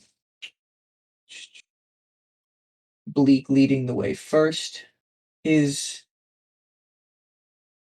a stone hallway. No longer dirt cracking in from the cracks all around like it has been this entire path that you've walked down before. But looks more better kept, better made, giving you the inkling that maybe you're back somewhere close to the estate. You look on your immediate right, and what you can see is, honestly, Andy, you've never seen a door like this before. It's a large circular door. Wow, that's a neat door, guys. That has like a very long metal rod that seems like it can be wound up with like several different locks all the through in the different ways, and it's a big strong locked door. It's a vault door. Thank you, Cal. Directly across the way. Directly across the way, you can see another door that seems to be just nothing too out of the ordinary about it, but you can see some blue glow coming from underneath the crack. I'm supposed to be coming sometime within the next 20 minutes. Oh, did you charger? Yeah. Are you in trouble, Brian? Remember, Little type mini Linda Creevy show. What's up? do I remember what the runes looked like underneath Serenity? What was the color of the circle underneath her? Because I remember she was on top of. They were more of like a blackish kind of glow energy. Okay. Because that's still fresh in his mind, so just he definitely does like a little double take and then realizes it's probably not the same thing. Need to roll for something quick. Does it look like anyone has been down here recently? Roll either an insight or an investigation. I'm gonna do insight. That's an 18. 18. You can see footsteps in the dust all around that lead a little bit further down the hall. 1 second.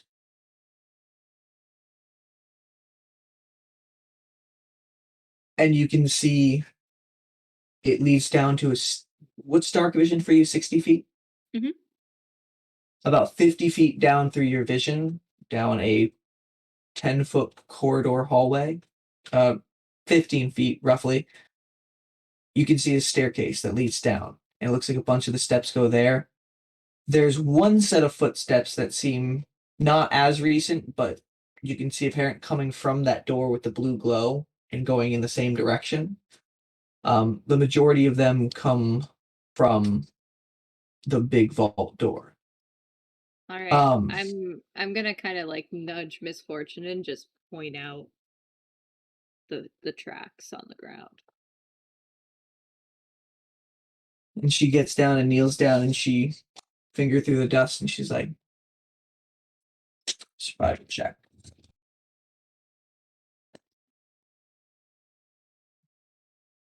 These are somewhat fresh. Survival check rolls a nat 1. Yep, this sure is dusty. Them be footprints in the dust. And Doesn't she even looks notice around. footprints, just dusty. And she looks around too and leads her to the wall. And she's like, "There's other ones I can't tell though." And she walks over to the wall, and you can see similar scratch, kind of like scorch marks. But Mhm. when you look over towards them, it's almost like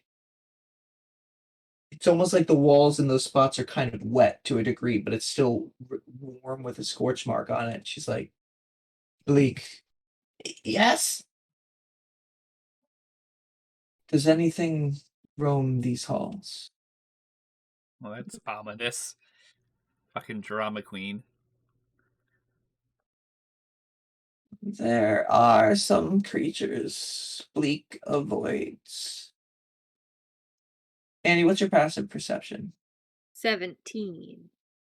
17. Perceptive boy. You start hearing a low growl. Oh, I think I have advantage on hearing one or On something. what? On hearing?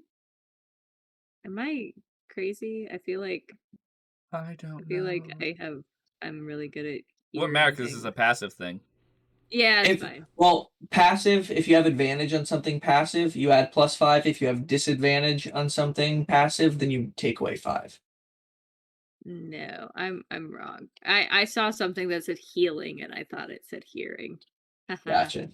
Well, you do start hearing a very low growl coming from down the hall. Okay. You're the only one who seems to be reacting from it. Oh. Okay. Can I tell about how far? I'd say you can tell it is probably, it's very echoey. I'd say roll one insight check just to see. Ooh.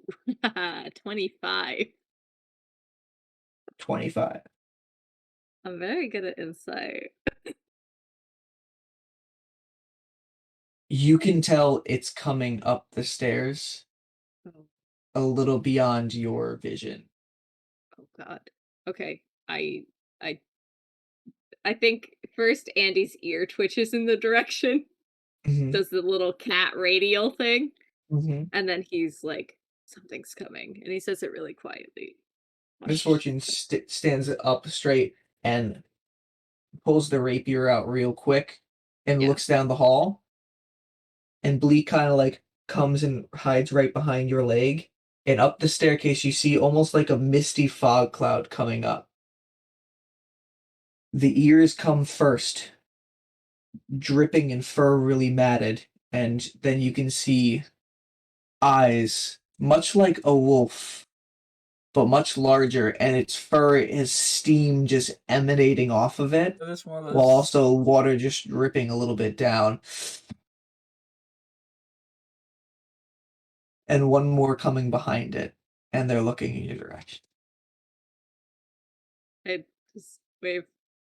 And that's where we'll end tonight's session. Go. Oh my god. Andy, I get all the combat. Us? I wonder how Andy's doing. I get all the Actually alcohol. fine. He's only down 6 hit points. It's really not that bad.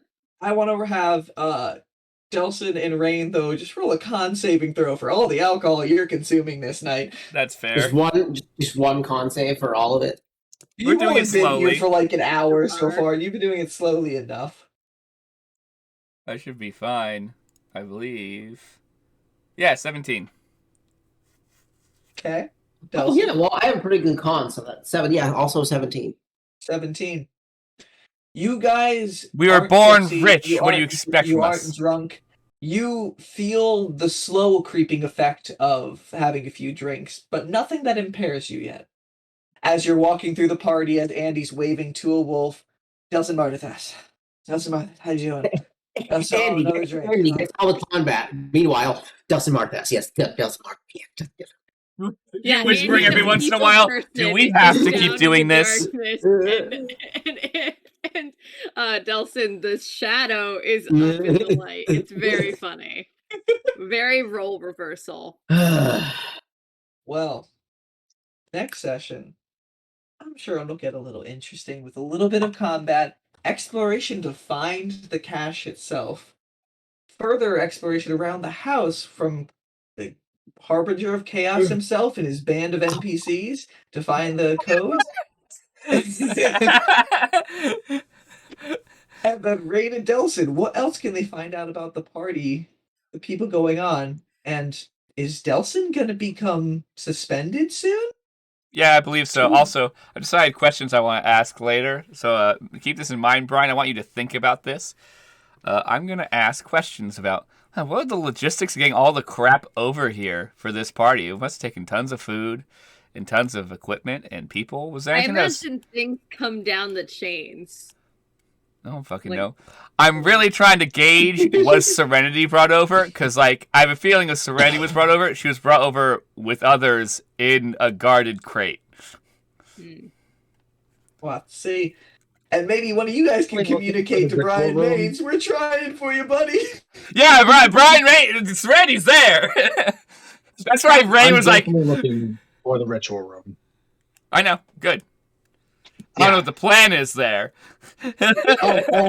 I'll figure something out. Just opens the door. Hey, Serenity! All these Evermore people. Who the fuck are you? Big dagger, poison Maybe dagger, I'd be poison dagger, invisible. poison dagger. Invisible. Well, we will see all next time on a future disaster. Thank you guys all for coming.